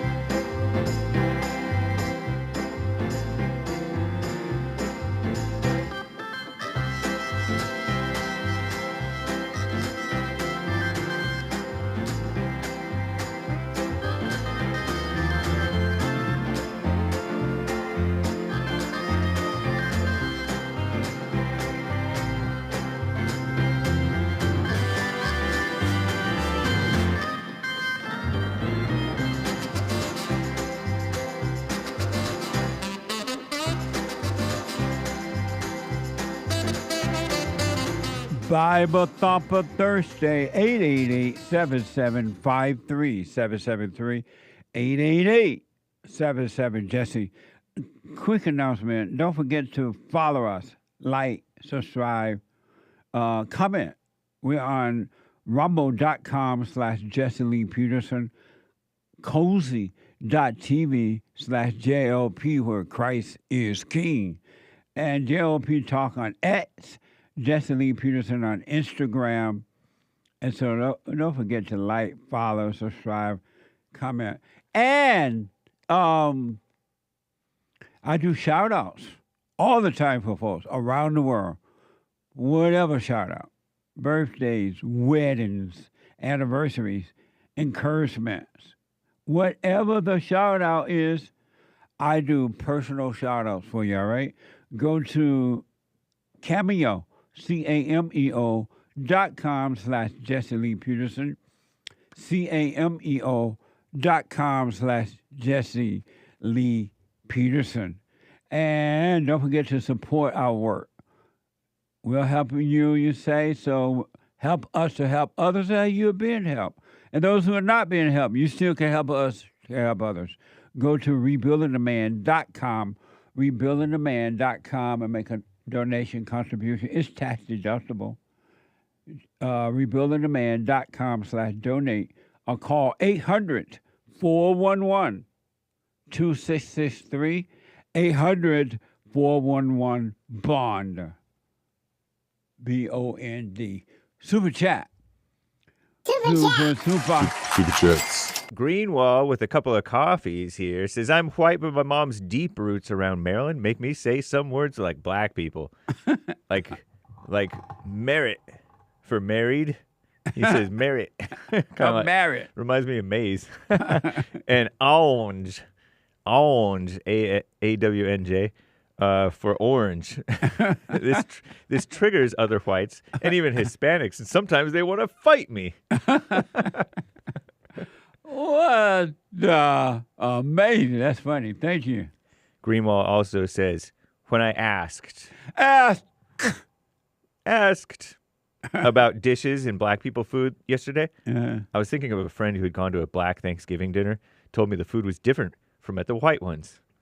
So if you don't mind sharing, what kind of foods did your grandmother make when you were growing up? Soul food. Greens, okra, candy yams, or sweet potatoes, baked sweet potatoes, corn, fresh corn, good. Cornbread, cakes and pies, and grits, bacon and eggs. Oh, God. Oh, Lord. And stuff like that. And everything I just named that we ate, we grew it. We would have to go out to the field and bring it in so she can cook it. Isn't that amazing? Yeah. Everything I just named that we ate. Except I think maybe we went to the store and got the cornmeal for the cornbread, right? We may not even done that, but I'm not sure. But everything else that I just named, even with the bacon, we killed the hog, slaughtered the hogs at December, so we can put the meat in the plate with salt box thing to keep it protected, and we made bacon from that. We made hog head cheese from it. You ever had a hog head cheese? Not that I'm aware of. And then bacon, pig feet. Pass. I've never tried it, and I don't plan to. Skin. They were cooking to make hog. You know that skin that come in the back. Pork rinds? Pork rind. They bite your tongue back.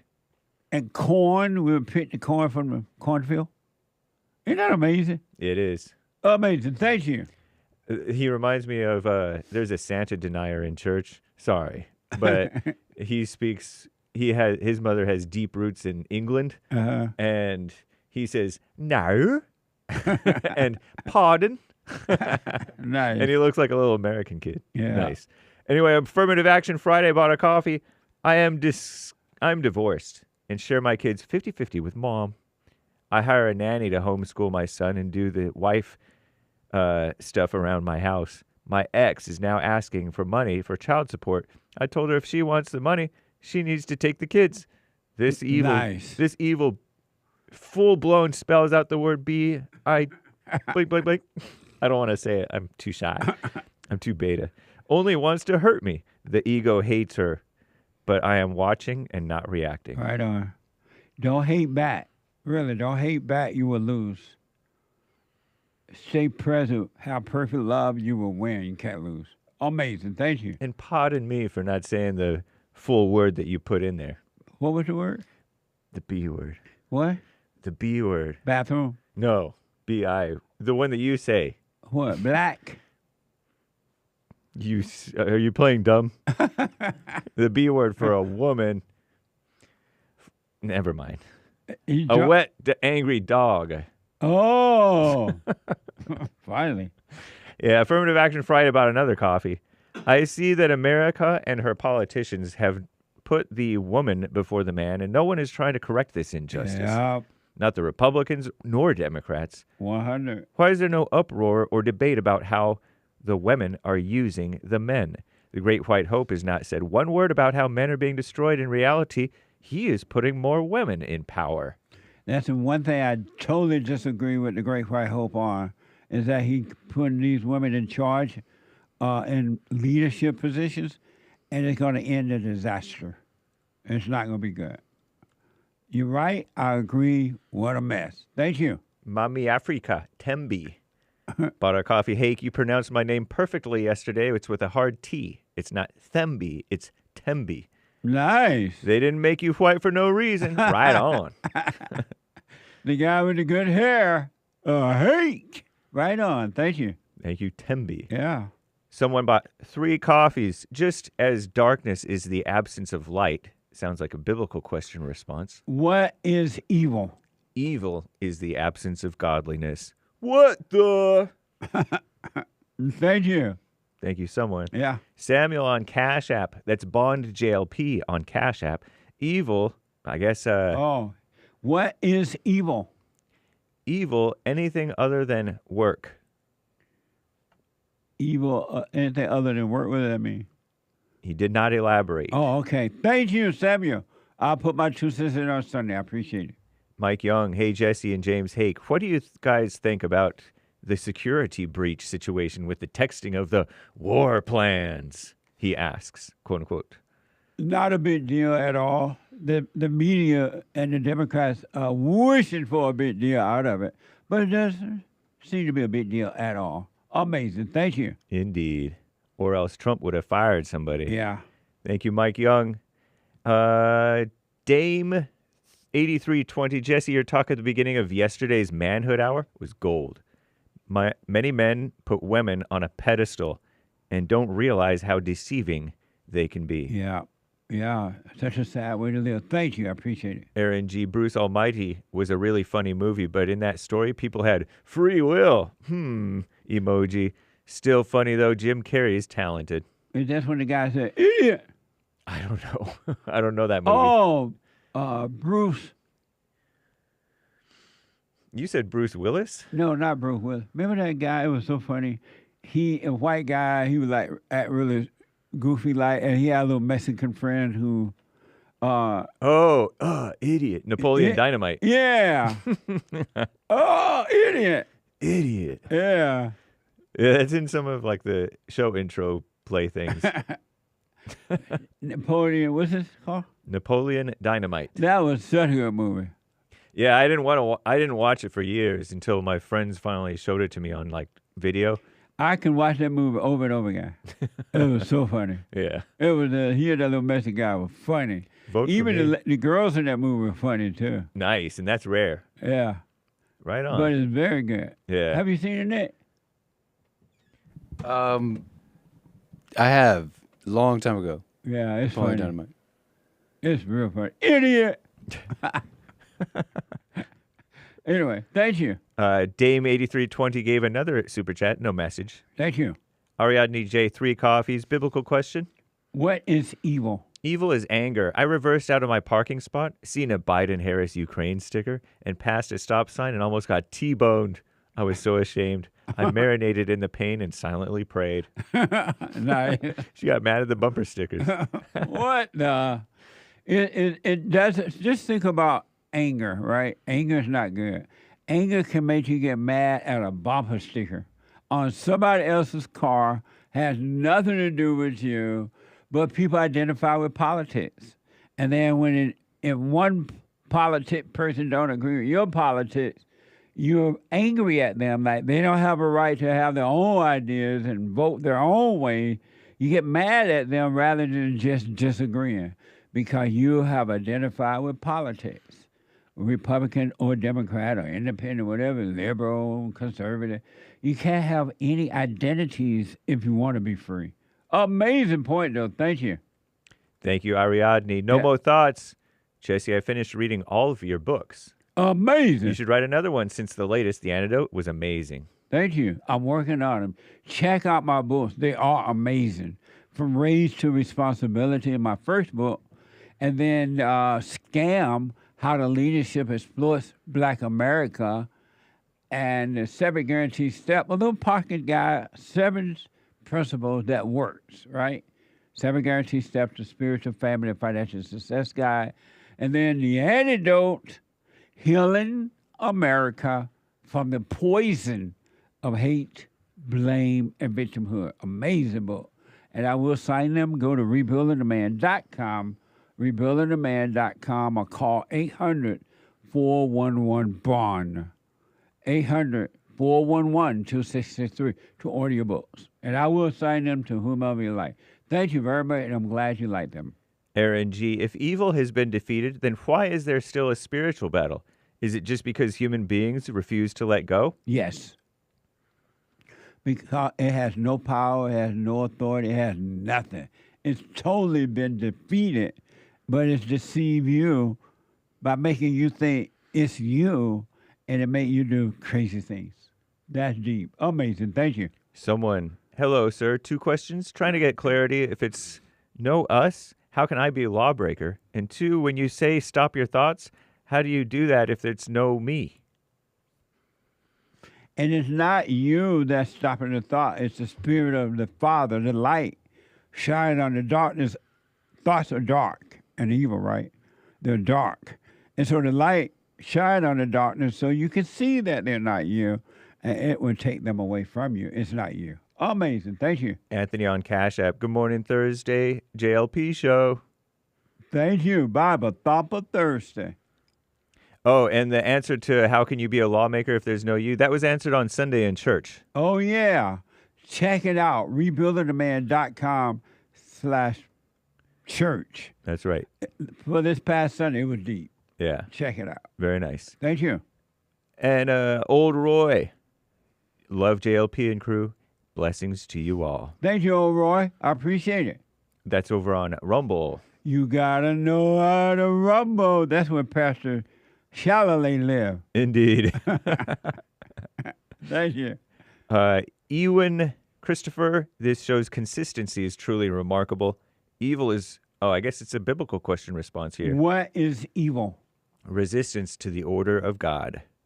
Amazing. I'll put my 2 cents in on Sunday. Thank you. NETO. Blessings from Norway from the X live stream. Right on. Heard around the world by everybody and their mama. Thank you. Kale on the BQ. What is evil? Evil is anything outside of God's will. Thank you. I appreciate that. Put my 2 cents in on Sunday. John, it's an amazing Bible Thumper Thursday. Thank you, John. Better known as the Baptist. Thank you, John. Gregatron, shout out to all the good people, the bad people, the evil people, the godly people. Shout out to the decent people, the indecent people. Shout out to the fat and the skinny people. Shout out to everybody. Shout out. Thank you. And thank you, guys. I do believe that. Oh, Caesar bought 3 coffees. Biblical question answer. What is evil? 99.9% of thoughts. Amazing. Thank you. I'll put my Indeed. 2 cents in on Sunday. Thank you. Kate. Hi, I'm avoiding eye contact with 3 coffees. Why is it and how to fix it? Thanks. By facing it and shaking your boo and look at them anyway. And it'll go away. The fear will go away. Amazing. Thank you. Renesio. Jesse, the trees are starting to look like broccoli. Should I be worried or trust his like he made the giraffe? What? Should I be worried that the trees are starting to look like broccoli or trust, I guess, God that like he made the giraffe? What's a giraffe? Giraffe? The long neck thing. Oh. The long neck thing that's still alive, not like the dinosaurs. Oh. It's a church So reference. the trees, where are the trees looking at like broccoli? I think maybe outside of Bonn somewhere, but out in the L.A. area. Oh, so I don't understand the question. It might be a drugs question. I'm not sure. Oh, I'm not sure of the question, so I can't respond, but thank you. Yeah. Amazing. Kim, 3 coffees. Hey, Jesse, I let go of anger, went and forgave my mother and father. Been doing the silent prayer the last 4 months. Long-term relationship with a man I've been in, with whom I've never married nor had any kids with. Now I see the anger in him and find him less and less attractive. He gets upset. Is that what starts to happen? Yes. Amazing. And I'm glad you see it. Don't resent him for it. See it. That way you don't walk into a trap. Amazing. Jackie in Tennessee, 3 coffees. Thank you for all you do. Wanted to share this. The voice of sin is loud, but the voice of forgiveness is louder. Amazing. Nice Thank you. quote. Thank you for your support. Me and Big Mama Michelle at the buffet bought a coffee. Jesse, look up Matthew 9:10-13. That's the reason why the pastor at the bar getting drunk ain't none wrong with the blats. Well, I don't know if he was drunk, but it definitely seemed as though he got angry. Only drunk in the spirit. Yeah. Amazing. Thank you. And now, thank you guys. I do believe that is all for now. Thank you all. Amazing. Let me go quickly to, thank you so much. Let me go to Josh out of Georgia. Georgia, on my mind. Josh, welcome to the show. You're on the air. Hey, what's going on, Jesse? All is well, Josh. Amazing. All right. Yes, sir. I was calling for the biblical question. What is evil?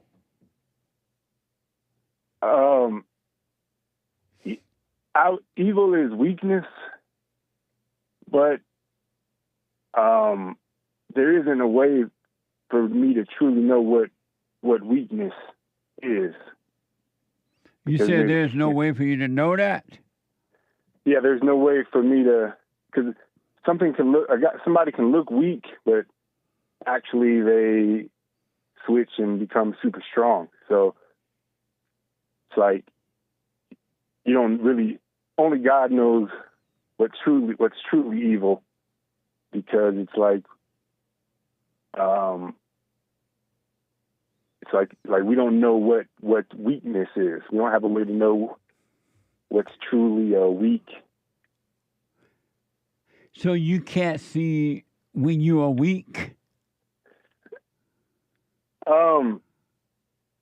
Yeah, I can see when I'm weak. So why do you say you can't know? Oh, go ahead. Because it's like, okay, I can definitely see when I'm weak, but that does that mean that I'm truly weak? It doesn't. I'm not 100% sure that I'm weak, because look, when Jesus was getting tortured and beaten up, it looked like he was weak, but he was actually defeating the devil. So we don't truly know what weakness is, or what evil is. But the question is not what is weakness, is what is evil. Right, weakness is evil. I mean, evil is weakness. Evil is weakness, and weakness is evil. But there's not a way for me to 100% fully know what's truly weakness is. Only God knows that. But how will you how will you be made strong if you don't know what weakness is?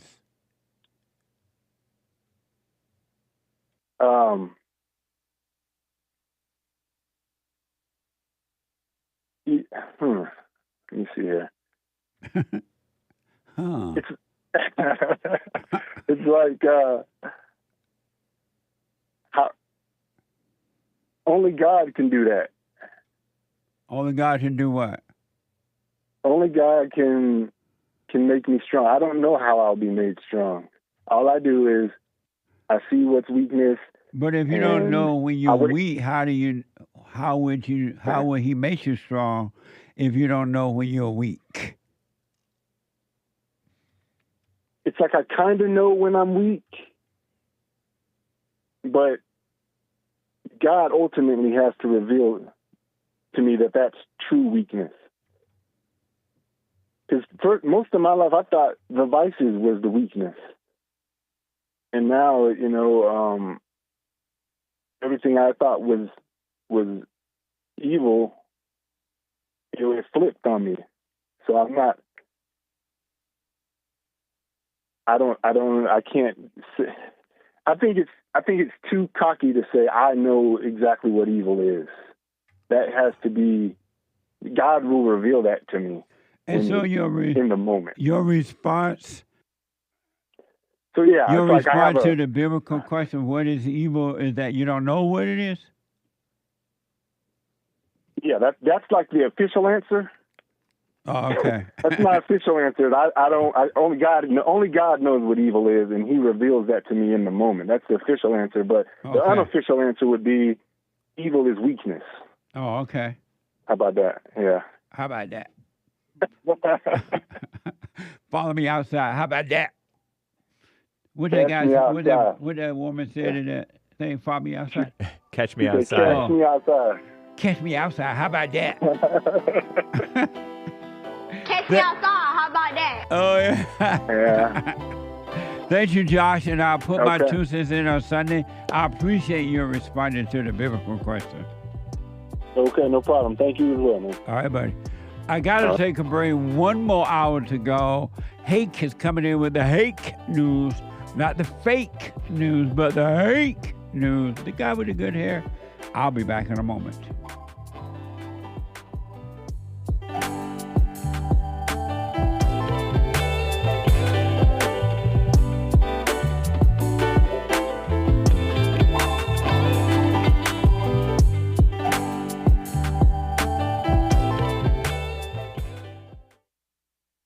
Check out Punchy's coffee. I have my own coffee now. Punchy coffee is good. Every bag is roasted to order. Freshest flavor. Top quality. Specialty grade beans. Good. Every dime goes back to Bar, my nonprofit. And we are rebuilding the family by rebuilding the man. So when you're drinking coffee and enjoying it, just know you're helping somebody. Amazing coffee. Punchy has his own coffee now. What the? And it's so good. All the way from the plantation to my own coffee. Who would have thought? Did that coffee come from the plantation? Did I pick my own coffee? Check it out. Go to rebuildingtheman.com, rebuildingtheman.com/stores, and get Punchy's coffee.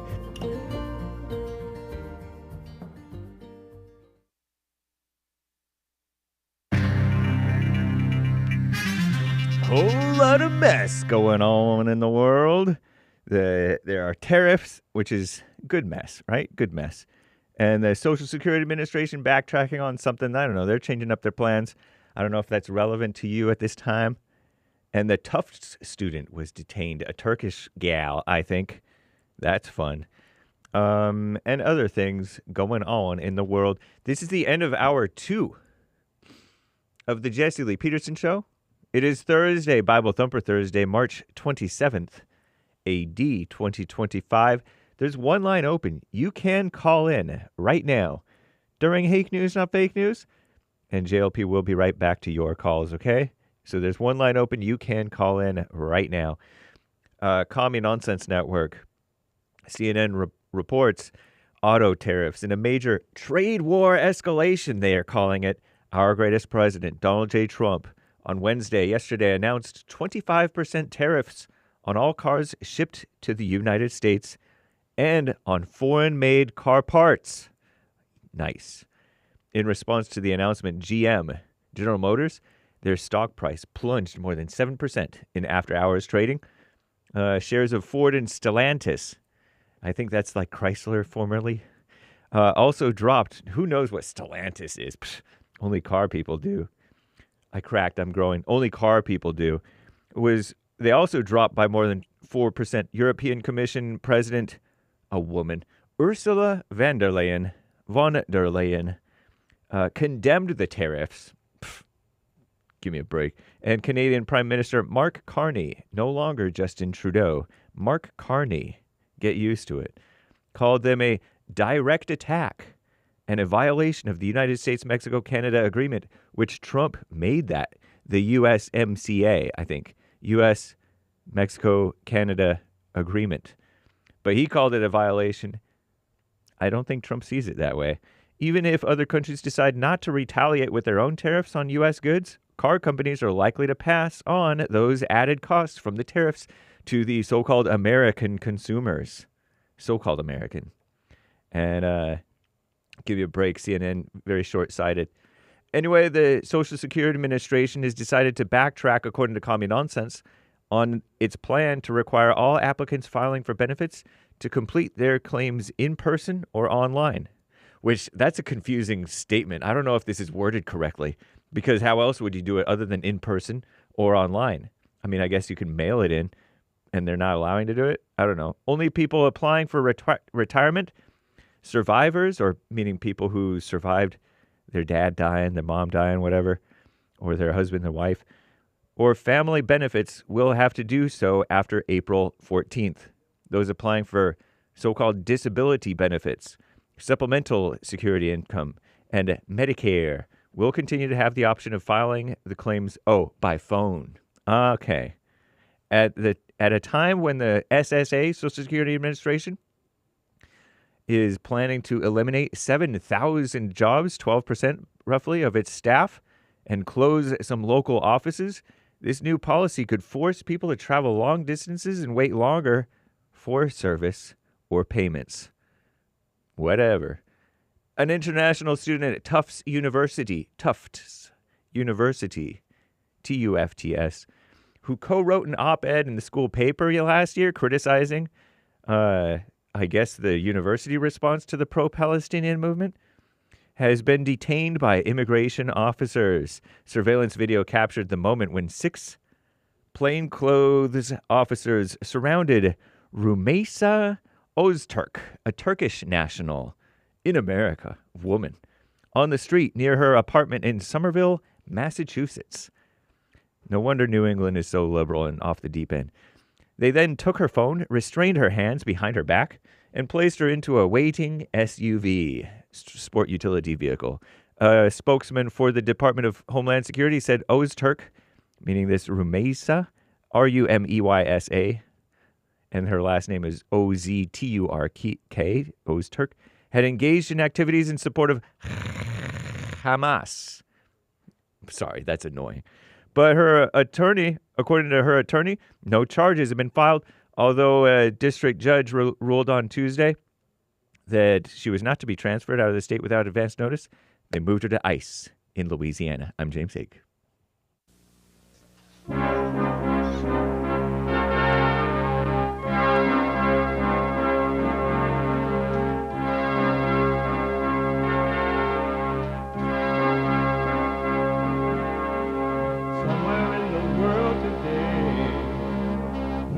got to stand up strong, face the truth about themselves, to understand what went wrong. I know we can find a way.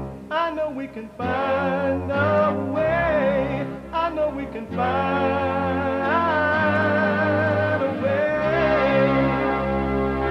to stand up, stand up, stand up.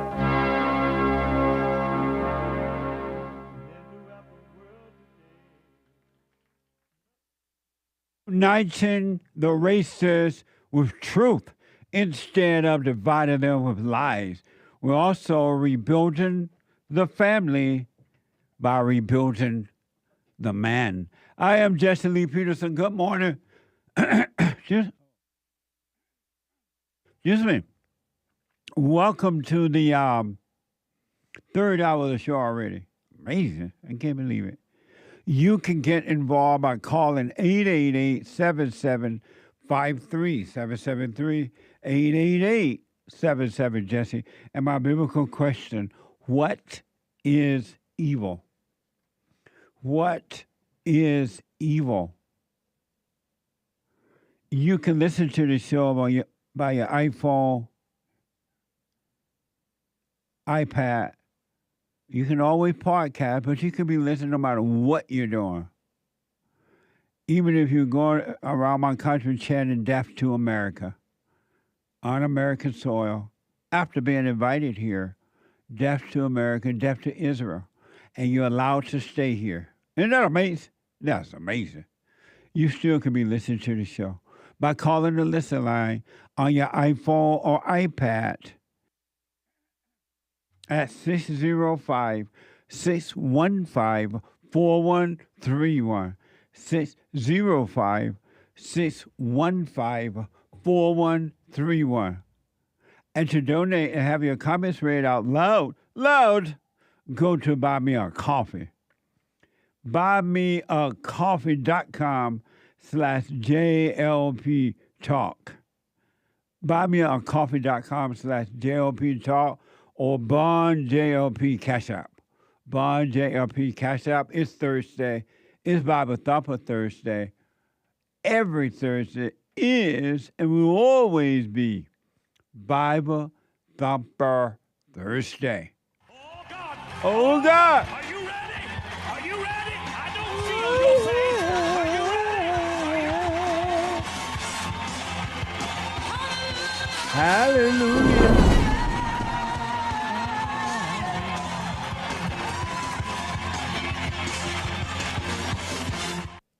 Amazing. All in the name. What do y'all think about speaking in tongue? I know a lot of people are doing it now. Speaking in tongue. What do you think about it? For those who don't know what that is,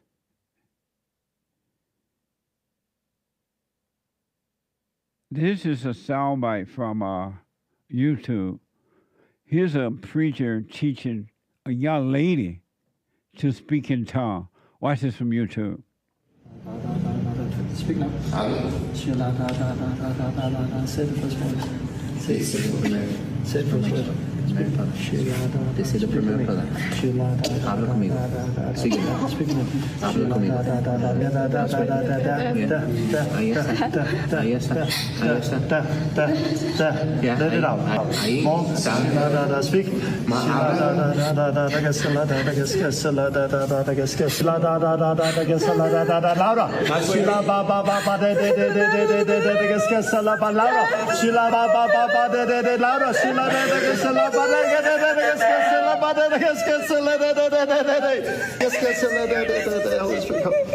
Oh, freedom there.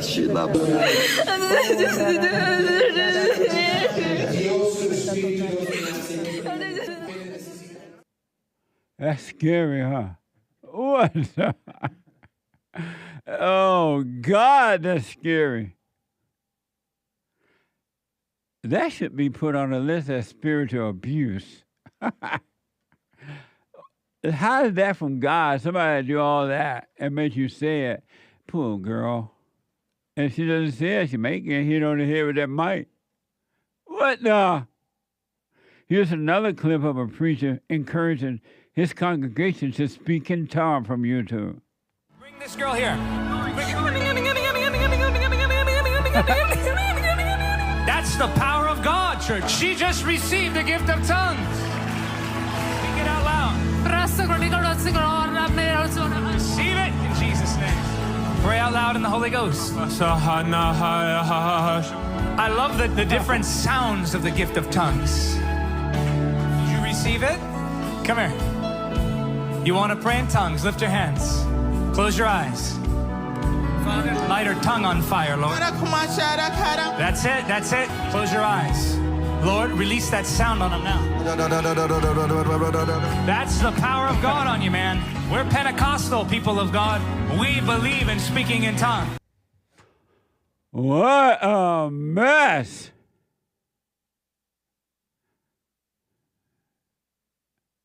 Oh, God. Oh, Lord. That has nothing to do with God, folks. If God wanted you to speak so-called in tongues, wouldn't he make you do it himself? It just happen you got to have somebody tell you all that and then play the organ in the background so you can cry. When she's crying, she's lying.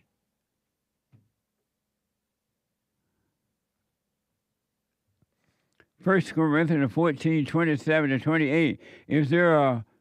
If there are to be any people speaking in tongues, then let there be only 2, or at the most 3. And those ones at a time. And let one of these interpret if there is no interpreter. And let each of them be quiet in the assembly and speak only to him or herself. I mean, to him and God, himself and God. What a mess. That is not what God meant about speaking in tongues, folks. You can bank on that one. That's just emotional mess. Emotional mess.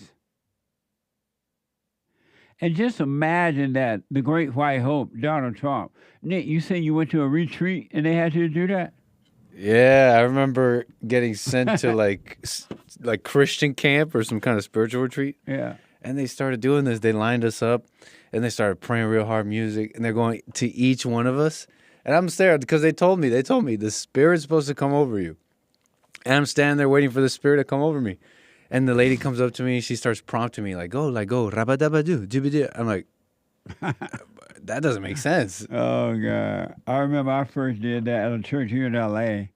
And what happened was they took us, after the meeting was over, they took us into a room. And then the people that teach you how to speak in tongues, they were doing it. And they would tell you to say it. And I felt silly. And eventually I said it because I was embarrassed not to say it. Because I didn't want to embarrass them for saying it. So I said it. And I'm like, what the? Man, that's so funny. I felt all sorts of things. But I was a kid. I ended up not saying anything, though. Yeah. I just looked at her funny. The little girl behind me was like throwing up out of the emotion. But I didn't know what to think about. You be afraid not to say it because you don't want to embarrass the people that's telling you to do it. But just imagine that the Great White Hope, so-called spiritual advisor, is into this mess. Here's Trump's White House faith leader. Poor Trump. Paula White, speaking in tongues during a sermon. Watch this from X.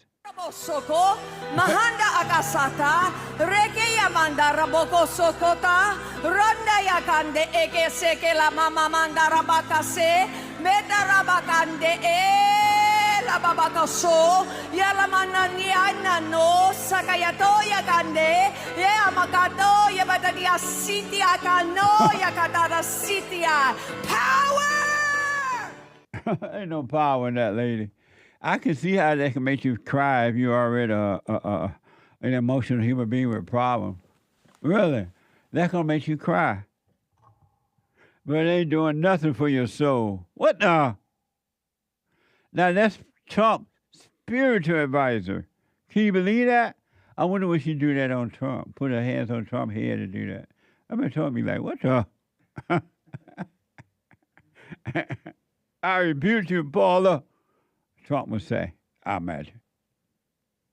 And then Paula White promised, again, this is Trump's spirit. I disagree with the president for having this person as a spiritual advice, but okay. Maybe need to vote, so okay for the women. Whatever, right? So Paula White is promising 7 blessings if you donate $1,000, $1,000+ you're gonna get 7 blessings. Here's from X. White House faith advisor Paula White said those who give $1,000 or more before Easter will receive 7 supernatural blessings. Watch this. I believe that when you honor God on Passover, starting on April 12th at sundown through Good Friday on the 18th and concluding on Easter Sunday, you can receive these 7 supernatural blessings for you and your house. According to Exodus 23, God will assign an angel to you. He'll be an enemy to your enemies. He'll give you prosperity. He'll take sickness away from you. He will give you long life. He'll bring increase in inheritance, and he'll give a special year of blessing. You're not doing this to get something, but you're doing it in honor to God, realizing what you can receive.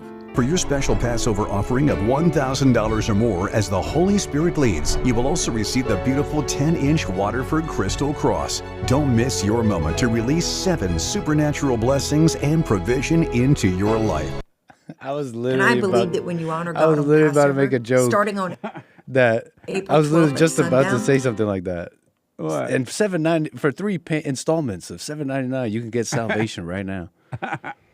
And so God, okay, I gotta give God, I gotta give him away $1,000 plus when he gets 7 blessings from God. He ain't gonna send it if I don't get the money. What the? God, you gotta give me the money first and then I send it back. And then you give me those blessings. That's so dumb. And then they play that music to make you emotional, and now you're gonna send $1,000 because you're gonna think you're gonna get 7 blessings. What a game. What a liar. What a game. And that's Trump's spiritual advisor. Grandpa, tell me about the good old days. How about it's knowing that you're already blessed? Already. According to Romans 6:23, for the wages of sin is death. For the wages of sin is death. Oh, Lord. For the wages of sin is death, but the free gift of God is eternal life in Christ Jesus our Lord. You ain't got to send $1,000 to be blessed. You're already blessed. Paula is lying to you. Really. It is a shame, but okay. This is why, folks, I encourage you, do what you want. You got to live from within and work on yourself. Really. You know the truth already. You don't need to pay $1,000 for it. You already know. Find it within yourself. God is not going to send you a blessing just because you give Paula White $1,000. Really. That's a game. 888-7753. 773-888-77-JESSE. Let me go to first time call out of Illinois. Neto. Is Neto a first time caller? It's all familiar. Neto, welcome to the show. You're on the air. Hey, good morning, Jesse. Nice to meet you. You too, buddy. Thanks for calling. Wow, this is amazing. Oh, amazing. Yeah, you got that right. So I have this little story for you about the time where I started shaking in my boots and I saw anger right in front of me. So I'm a tow truck driver from Illinois and I'm Hispanic, 40 years old. So I'm picking up this car up in the suburbs and I'm doing my job. And this white older guy comes out of his garage and he walks across the street, doesn't even look both ways. And he has this look in his eye where he's unconscious and he looks angry. So I'm just looking at him doing my job, and he comes behind my truck and takes a picture of the car that I'm loading up. And so I'm like, I go up to it and I'm like, hey, what's up? What do you need? He's like, I just need to see if you're stealing this car. He's like, I'm not calling you a thief, but I just want to see if everything's all right. So I'm like, what the? What? And then, you know it. And then he's like, you got any proof that you have to be here and taking this car? I'm like, I don't have to show you anything. Like, you could take a picture of my truck and the emblem's right there. You can look it up on Google, 2 seconds. And then he's like, well, I don't have to do that. And he starts cussing me out, calling me all sorts of names up and down the street. And I'm like, wow. And so then the inside of me starts shaking. Yeah. And I'm like, man, this is amazing. Yeah. So then I'm like looking around, looking at the trees, looking at everything, and going, just trying to stay awake. And then he goes up to me. He's like, I'm going to call the police if you don't tell me why you're here. And I'm like, you're going to call the police just to waste time? And he's like, yeah, I could do whatever I want. And I'm like, all right, man, you do that. I'm just going to leave. All right. And then he flips me off and walks away. And I'm like, what a beta. What a man. I'm glad you didn't fight with the devil, man. That was the perfect way of handling it. Yeah, I've been away for a couple of months, so I see now, man. Thank you for you. Yeah. Thank God for sure. Yeah, don't fight with the devil ever, because as you already heard me say, hopefully, don't fight with the devil in your thoughts, and don't fight with the devil outside of you, inside of others. Yes, sir. That's amazing, man. What an amazing story. What? Yeah, what a mess. Yeah, I got a couple more for another day. Okay, thank you, man. That's amazing. All right, God bless you guys. Stay strong. You too, buddy. Thank you. 888-7753-773. Let me go to Stephen out of Maryland. Stephen, welcome to the show. You're on the air. Thank you. How are you? All is well. How are you? I have a question for you, Mr. Jesse. Yes, sir. I saw on YouTube the other day that back in the good old days, like you said, yes, when black people got on the bus, they had to pay their fare, get back off the bus, and go to the back door and get back on that door and go in this section. Is that true? From what I hear, I never saw that myself, but when you watch those black movies, you see it. So it may have been true. I don't know. Oh, because it happened in Montgomery. I thought you might have known since you're not too far. Right, but I never see. Even when I went to Montgomery, I didn't see that happening. Oh, okay. You didn't ever see him go in the back of the bus? No. But what's wrong with, let's say they had to go to the back of the bus. We don't know if that's true or not, but let's say they had to go to the back of the bus. What's wrong with going to the back of the bus? White people didn't have to go back there. Huh? Right, everybody go back there. What's wrong with going to the back of the bus? I just told you. Why couldn't everybody go back there? No, that's not answering what's wrong with it. What's wrong with going to the back of the bus? I might not want to go in the back of the bus. I want to sit in the front. But now that So I you can have see. now that the blacks have the freedom to sit in the front, they never want to sit in the front. They always want right to the back of the bus. I don't know about that because I don't ride buses no more. I don't blame you. Yeah. And the second question. It's not all Do white people think black people stink? That's why they put them in the back, and the blacks and the whites in the front, and the blacks in the back. They couldn't have anybody stinking stand over top of them. What's your question? My question is, do white people think black people stink? That's why they put them in the back. They didn't want black people standing over them smelling. When are you coming up with this kind of stuff? What made you ask a question like that? That doesn't sound like an adult question.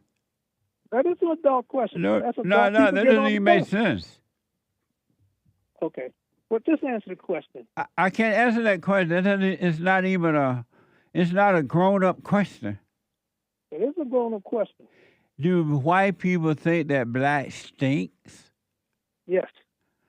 I mean, if they're stinking, they're going to think, but I'm sure white people ain't walking around thinking that black stinks. That doesn't even make sense. It does to me because I want nobody standing on me stinking. But, so you don't want anyone standing around you stinking, but what does it have to do with white people? Because that's the one that said it. Said what? that black people stink. They told you that? Yes. And who told you that black people I heard stink? that down south when I was in Mississippi. Right. And did at black Keith people Air Force Base? And did they stink? I didn't. Did you see any blacks that were stinking? I didn't see that many blacks down there to see. I wasn't that close to them. Let me say this to you, Stephen, because of time. If I would recommend that you get over the illusion of the past, don't think about tomorrow, and start living now. I would drop all that. If you want to ask you another question. Hold on a minute. Hold on. If you want to be free, you should drop all. I am free. You should drop all that mess. You're not free. Oh yeah, I'm free. How can you be what I free? want to do. How can you be free and remember and bring up some dumb stuff about the past, whether true or not? Don't never use that word dumb. Why not? Never. But nobody on that show that I know is all that smart. Why never use the word dumb? You should never use that word. Why not? Because everybody on that show is dumb. What show? What show am I talking to? But that was dumb when you to ask something about black people stinking. You don't think that was a dumb question? No. What? A civilized question. How's that a simple question? Because you were not smart, don't mean. Anyway, let me ask this next question. No, listen. Just because you're dumb doesn't mean that other people are dumb, because that's a dumb question. I don't think I'm dumb. Why not? Because I know I'm not dumb. Why? How do you know that? Because I know. How? Because I know. How? That's it. How? I know. How? I just told you. How do you know that? How you know that? I know if I'm dumb or not. No, you don't. Don't you know? Thank you, Stephen. I got to run about it. Let me go to Jason out of New York. Jason, welcome to the show. You're on the air. Oh, I'm sorry. Hold on, Jason. Jason, you're on the air out of New York. Hi, Jesse. Can you hear me? Yes, sir. All right. I just wanted. Well, by the way, I grew up. Napoleon Dynamite was my favorite movie growing up. I know it's a funny movie. I was just I've always wanted to be a pastor, Bible Thumper Thursday, and my parents are offering me to. They're offering to pay for college for me, like to become a pastor if I really wanted to. But I know how you feel about the college thing. I was just wondering what your advice was, because I always kind of wanted to start a church or at least be a pastor. Why? Because I want to fill in where the church let me down, I guess, and I feel like I could be a good person to do that. No, it's not going to happen. That's the wrong feeling. That's not going to work for you well. You can't want to be that. You have to just live your life and let the Spirit of the Father guide you into what you should be doing. You can't make up for the weakness of the church by doing it yourself. That doesn't make sense. You have to forgive the weakness of the church, forgive them, so that it's like most people come from bad family. Well, all people do, really. They come from bad parents. And so they say, well, I'm going to get married one day and I'm going to do better. I'm going to be a good parent. And they get married because they think that they're going to be a good parent because they resent their parents for being bad. And they end up being worse than their parents. You have to drop that motivation and let the Father guide you into what you should be doing in life. And you would never, if God want you to do something like that, you would never have to go to school for it. That's ridiculous. The Spirit, you have a teacher within you, and he will guide you into what to do and what to say. You can't go to school and learn what God will have you say and do. I just figured the credit would help me get into places. The credit will help you get into places? What do you mean by that? Like, just if I have a degree on my name, I might be able to slip in somewhere easier or something like that. Slip into somewhere like where? I don't know, just something to use against the enemy, I guess. No. How old are you? I'm I'm 24. Oh, okay. Do you have a job? Not currently. Why not? Because I tried moving out, and then I came back. I'm looking for one. So you're 20. How old are you? I'm 24. You're 24. You left home and you went back? Bunch of times. And why did you go back? Because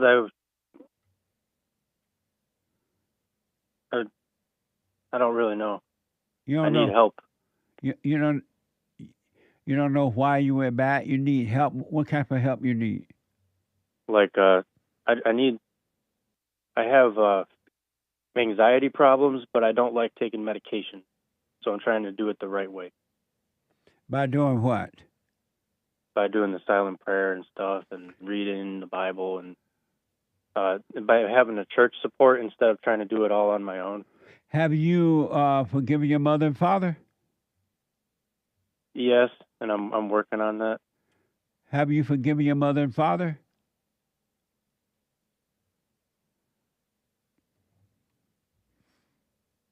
Not forever, I guess, because stuff comes up because I live with them. I know I shouldn't be living with them. And have you forgiven your mother and father? No, because they scare me. So you have not gone to them and forgiven them? I have gone and forgiven them. I've done your instructions. Oh, okay. And then, but what? Well, I just sometimes I get frustrated with them and angry, you know. Right. And why? What? Can you give me an example of why or what made you angry with them? Oh, that's my beta. I fear their motivations. And it's hard to distinguish what to listen to from them and what to not listen to them about. Oh, I see. Are you doing the silent prayer every morning, every night? Yes, I am. So, and are you starting to understand that all of the thoughts and emotions that you have and get, that they're all lies?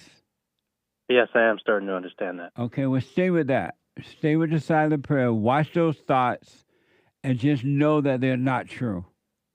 All right? Okay. Don't call them you. Don't call them anything. Just watch them. And go get yourself a job.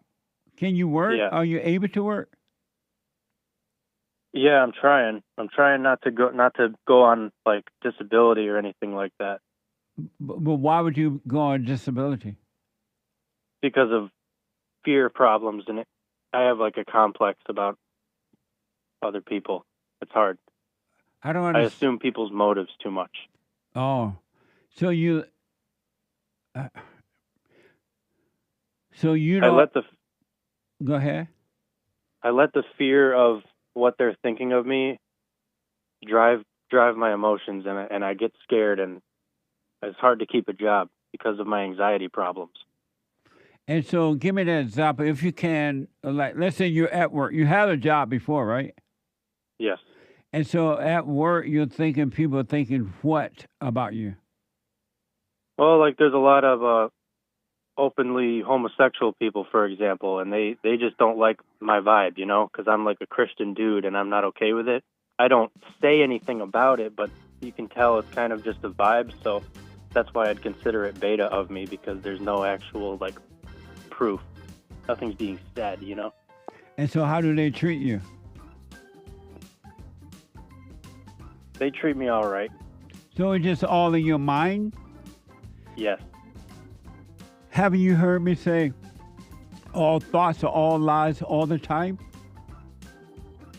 Yes. So why do you keep believing them? Good point. I've just started to do the silent prayer. Hold on, buddy. Let me take a break. But that was a question. Hold on. Let me take a quick break. 888-77-JESSE. Back in a moment. The treasure chest is now open on D-Line. Now, I totally disagree with the way things are going, but you can't be angry. because that's what the enemy wants. He wants to control you. They do things to make you mad so they can control you. It's like being married. And the wife would do things to make you mad, or she'll do things to make you feel good. And men do that to women too when they want something from the woman, especially sex. They'll make her feel good or they'll make her angry. And the woman's gonna have to say, you don't want to be angry. You want to speak up. You want to disagree with what's going on. It's wrong, but do not be angry. Then you won't have fear. You won't have doubt. You won't have worries. You'll be able to see, but you got to stay away from anger. That's why you must forgive your mothers and your fathers so that you can overcome the spirit of anger. It's a spirit and it's wicked. Nothing good in anger because it has no love, folks. You need love to defeat evil. And love is not a weakness. It's a strength. It's from God. It's His nature.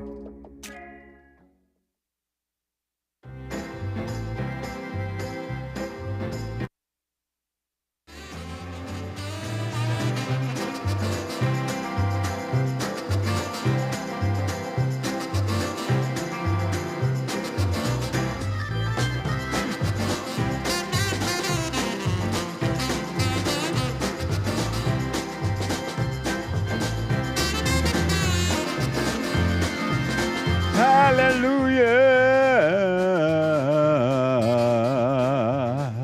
Oh, Lord. Thank you, Lord. I want to thank you. I want to thank you, Lord. Hallelujah. Quick announcement. The Hake Report is coming up at 9 a.m. this morning. The HakeReport.com from 9 to 11 a.m. Pacific time. And after the Hake Report, Joel Friday TV, Monday through Thursday, even though his name is Friday, at 11 a.m. And then the American Anchor Baby. Energy everywhere on Rumble. Rumble is shaking now with all that energy from the American Anchor Baby. Check him out. You don't want to miss it. Brand new episode of The Fallen State tomorrow, if the Lord is willing and the creek don't rise. Brand new episode. An amazing conversation. She's back. Amber Rose. Watch this. Next time on The Fallen State. She is back. The last time you were here, you had founded a group called the Slut Walks. Yes, times changed. Right. I was a brainwashed feminist because I thought I was doing the right thing, and I realized over time that I wasn't. Trump is daddy. And it feels like daddy is home. I feel so safe with him in office. Absolutely. Which is worse, abortion or slavery? Oh my God. You just want the internet to eat me up, huh, Jesse?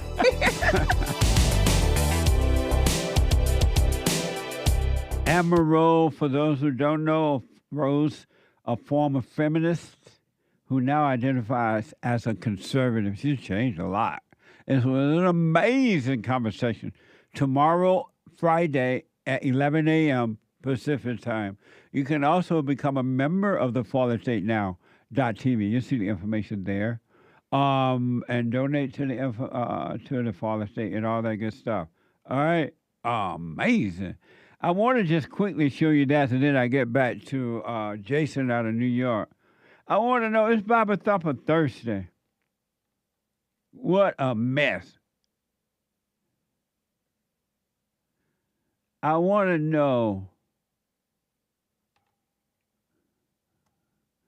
do you believe that you can really find God through hooping and hollering like this? Watch this clip of a church, a congregation, apparently praising, dancing, and doing service. Watch this from X.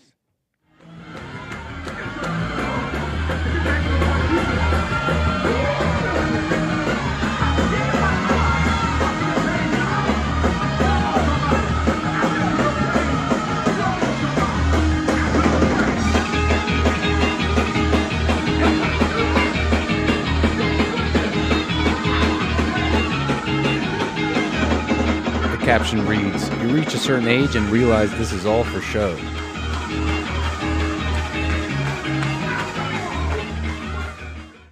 Amazing. I remember those days when I moved to LA. It was like that. What the? Yes, all in the name. Is that going to get you to heaven? Is that going to stop you from crying at night? Is that going to take away your fears, your worries, your jealousies, your revenge, your insecurities? Is that going to work? Has that ever worked? No.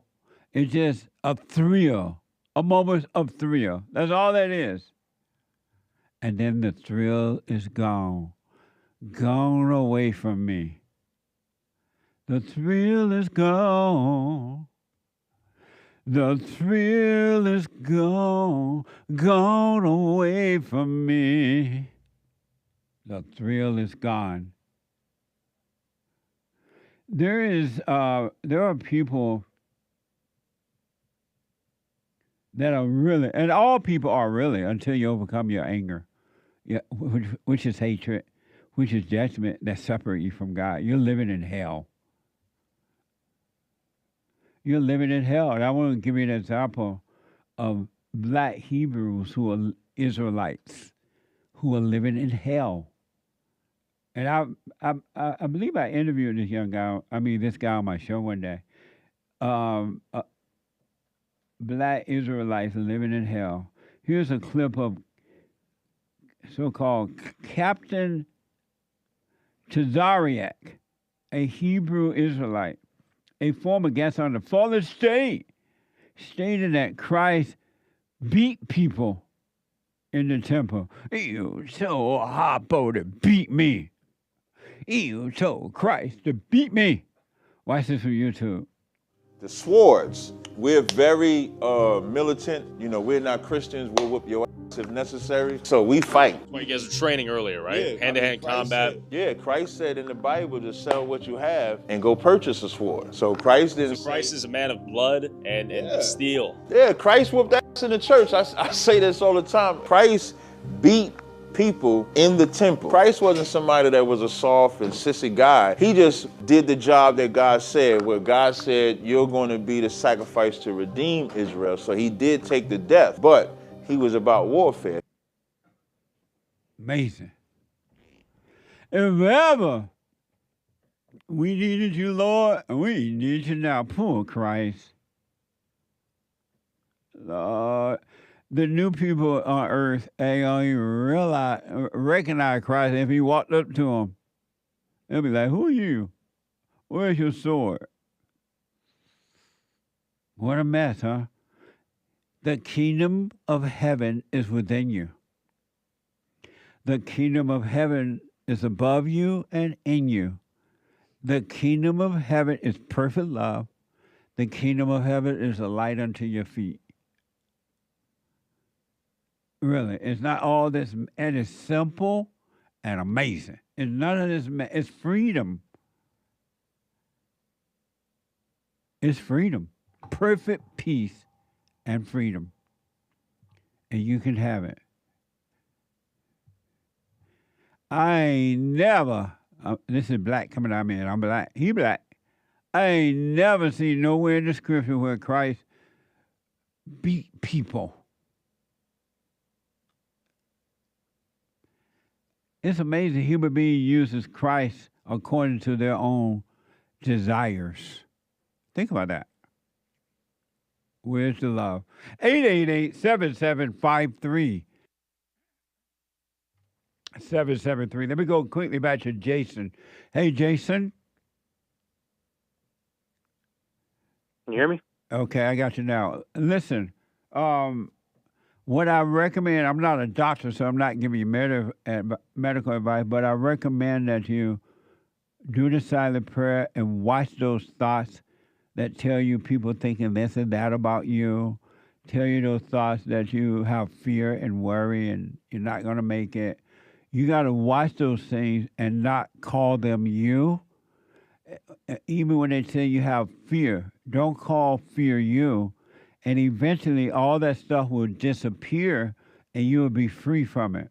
You should never, ever, ever, but never, never. It's abnormal to ever think about what other people are thinking about you.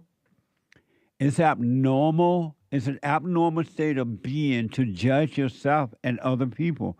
You're doing all the things that keeping fear in you rather than overcoming it by identifying with it. You got to stop identifying with it. Okay. And so when you see people out in the world and they have problems, they have different beliefs and all that mess going on, it's enough to see it, but don't judge it. Don't have an opinion about it. Okay. That makes sense? Yes. And then with your parents, do not judge your parents. They cannot help themselves. Okay. What did you say to your mother when you went and forgave her? I said, I forgive you for blank, blank, blank. Right. And then she said, she bitterly said, I had a much harder childhood than you. And did you tell her you didn't care about that? I didn't tell her that I didn't care about that. Why not? I kind of was processing it in the moment. It just ended there. Oh, okay.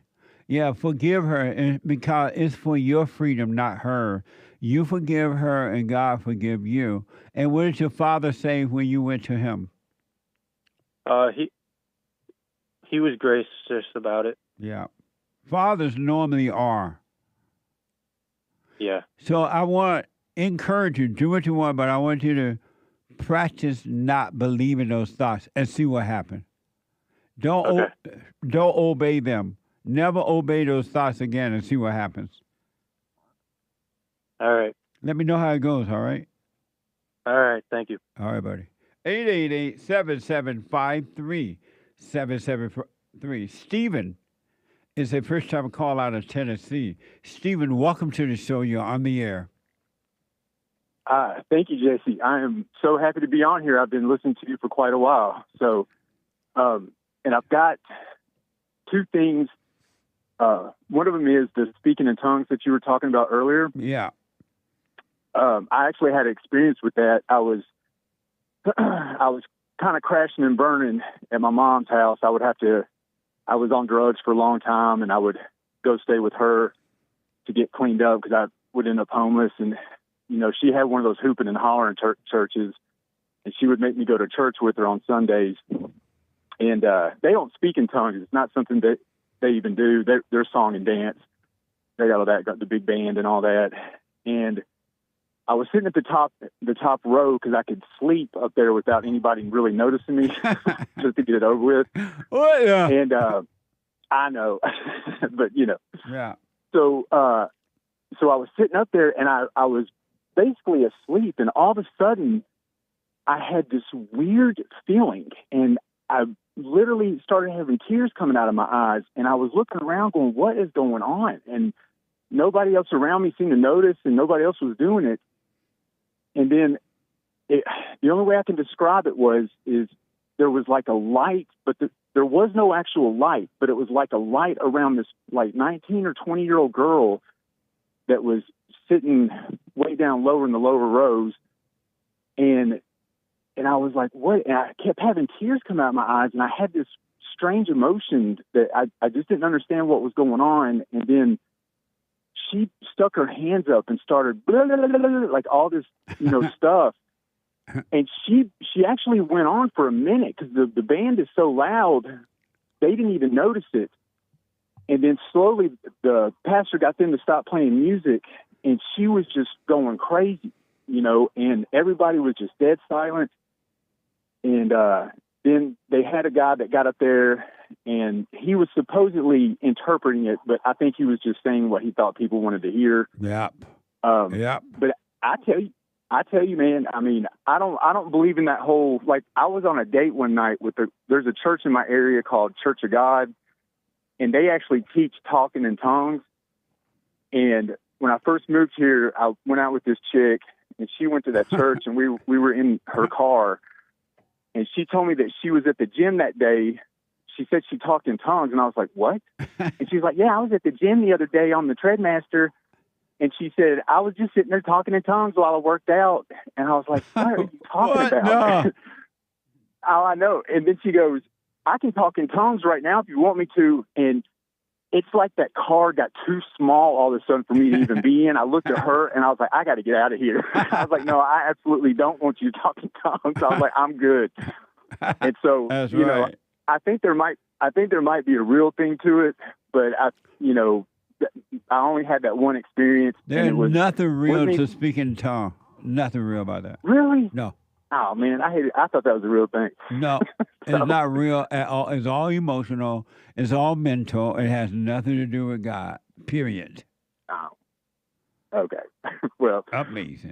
Then the other thing is I've been listening to you for probably a little bit over a year, and I knew I hate to say this, I couldn't stand you at first. Nice. And I would listen to your show and just to get myself mad, and then I would hit up your YouTube and put all kinds of comments on your videos. I thought I had every argument for anything that you were saying, and I spent so much time trying to pick things apart. But then it hit me. I was like, a friend of mine said, well, you can't hate something that you don't believe in. And I got to thinking about that, and I was like, man, I think he's saying the truth, and I don't want to hear it. And so I started doing your silent prayer for several months. And the first time I heard you talk about forgiving the mom, I thought that was the stupidest thing I'd ever heard, because I felt like she had done so much to me. Like, she's mentally ill, and she had me, I think she was 17, and, we had just lots of problems growing up. And my dad took off when I was young. And then it took about 3 months. And finally, I was like, I'm just going to do it. And she's in another state, and I don't travel or anything. And so I just called her, and I said, I know this is probably going to sound weird, but I got to say something. She's like, go ahead. And I said, I forgive you for the way you raised me. And I said, I've gotten older now, and I've resented you for a long time, and I'm wrong for that, and I'm just sorry. And but I just want you to know that I've forgiven you for how I was raised. And I didn't know how it was going to go. And she got real quiet, and then she goes, you really got the short end of the stick in your childhood. And she was like, I had no idea what I was doing. Amazing. Neither one of us did. And she said, I really appreciate you saying that. Nice. And it went great. I mean, it was, and it's really helped out. And then I saw myself start, I don't know how else to explain it, but after that, I used to get emotions about things that I didn't even really know why I had them. And then I started realizing those are my mom's emotions. Yep.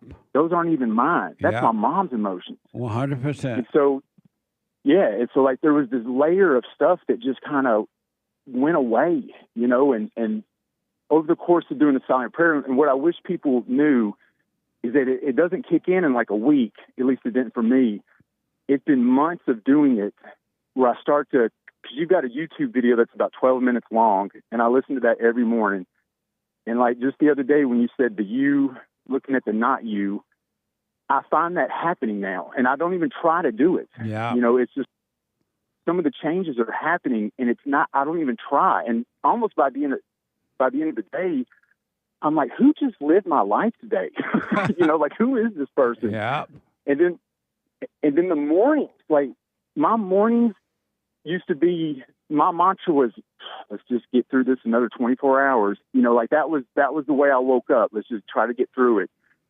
And now I've got like this spark of excitement in the morning, and I'm 50, and I mean, it's like, I'm starting to feel something different. And like my interactions, I've got a 14-year-old son, and he lost his mom about 2 years ago, and we're getting closer. And like, even my time with him, he's coming around more, he's talking to me, which we didn't have that great of a relationship. And like yesterday, he asked me to do something, and normally if I'm uncomfortable with something, I just don't want to do it, but I've got all these intellectual reasons why I don't want to do something. And he asked me to do something, and I was sitting there, and my first inkling, was just like, no, I'm not doing that. And then I was like, let's just see what happens. We ended up having a great day yesterday. And I just really appreciate you introducing that. And my question, though, about that is I'm struggling with the forgiveness of my father. And I understand, like, I've listened to you a lot about talking about the dads and stuff, and I really get that I need to do this. Like, I don't miss that part.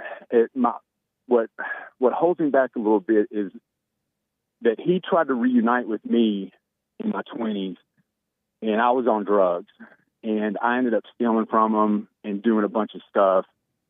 And I'm having a hard time right now thinking, like, the idea that I'm calling him to tell him I forgive him when I now have so much stuff that he, that I would hope he would forgive me for, because I really burnt the bridge with him. Like, he bought me a vehicle. I never paid him back for it. I stole money from his business in Nashville, and all that. And so that's where I'm at. I just don't feel right about calling him, telling him I forgive him, when really he tried to reconnect with me in my 20s and I just messed it up. And I wonder if you had any advice on that. Yeah, face it. Just face it. You say you're 50 now? Yeah, I'm 50 years old. Just face it. Hey, Dad, I'm wrong for judging you. I'm wrong for stealing from you. I'm wrong for not appreciating what you tried to do to help me.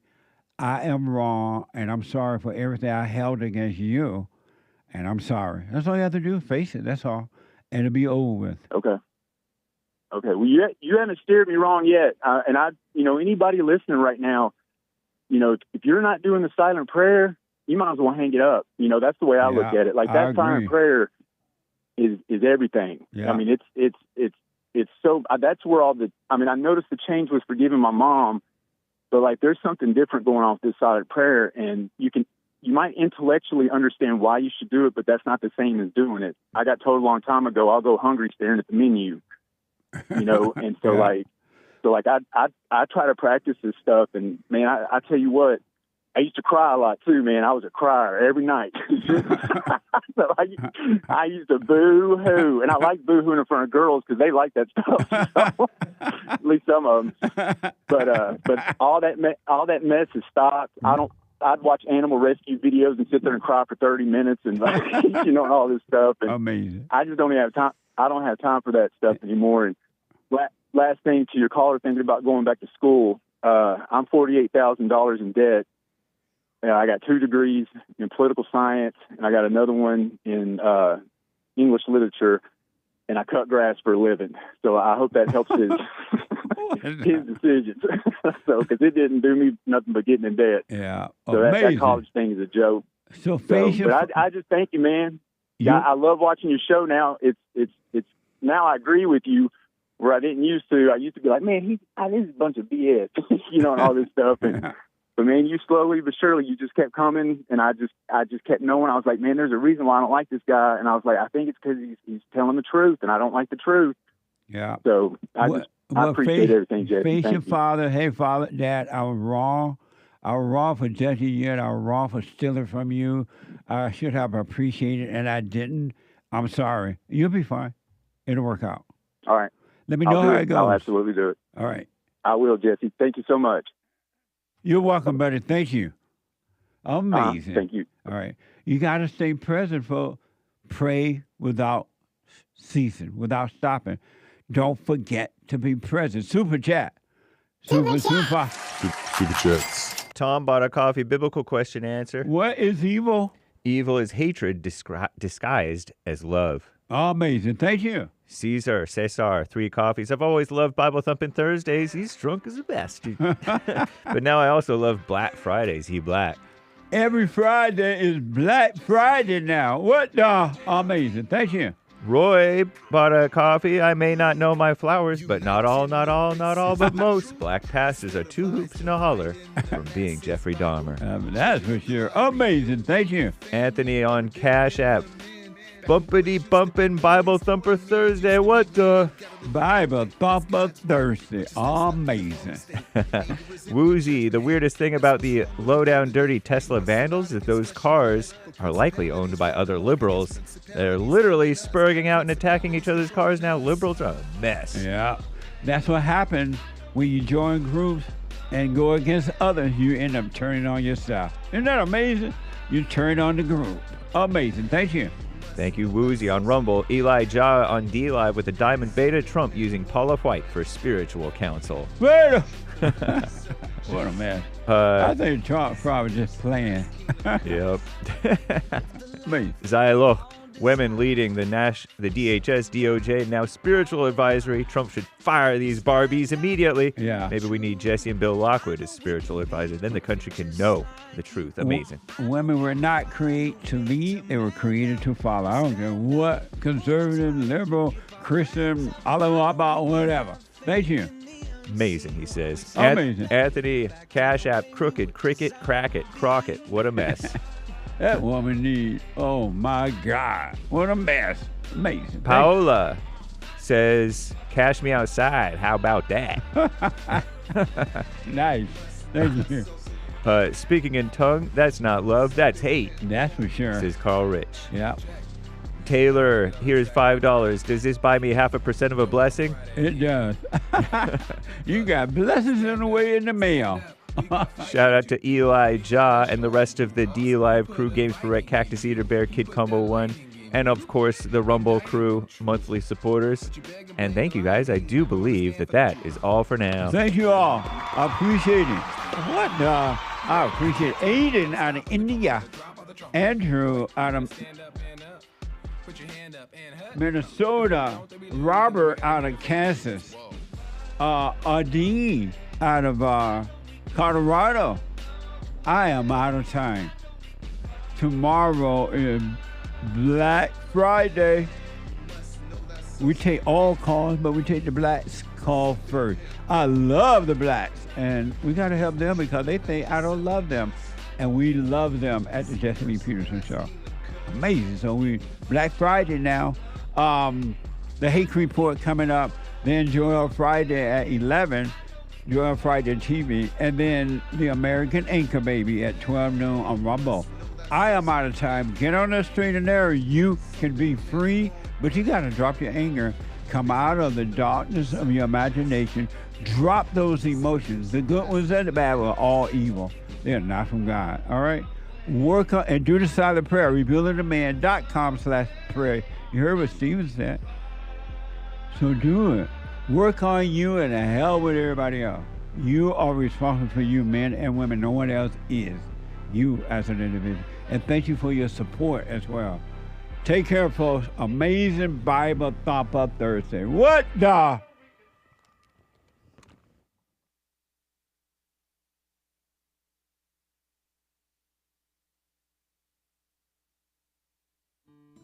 We have a counseling service, and I have to admit, thanks to God, it is the best counseling service on this side of heaven.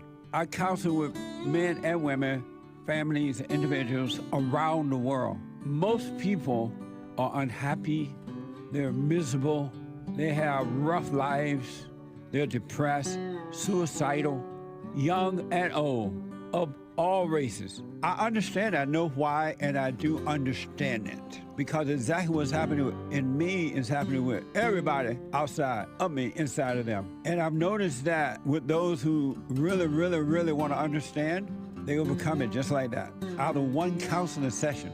If you need counseling, you can go to rebuildingtheman.com or call 800-411-2663. 800-411-BOND. Best counseling service on this side of heaven.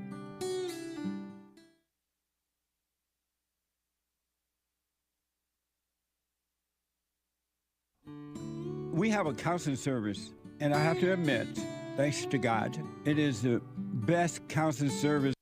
I noticed after a while that when these guys overcome their anger, they have amazing ideas about starting a business, but because they've been told that if you don't get a loan from the bank, or if you don't have a 5-year plan, or if you don't do this, and it's just simply not true, it's the first step.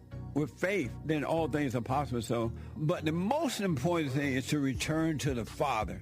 That yearning that you have, that emptiness, that void, is not for more stuff. It's not for more friends. It is a return to the Father. because there's no way you can return to God and be angry at your earthly father. So thank you all so much, right? People around the world donated to Bond at rebuildingtheman.com, or they call 800-411-2663, and we're still committed to pointing the right way for men and women to return to the Father.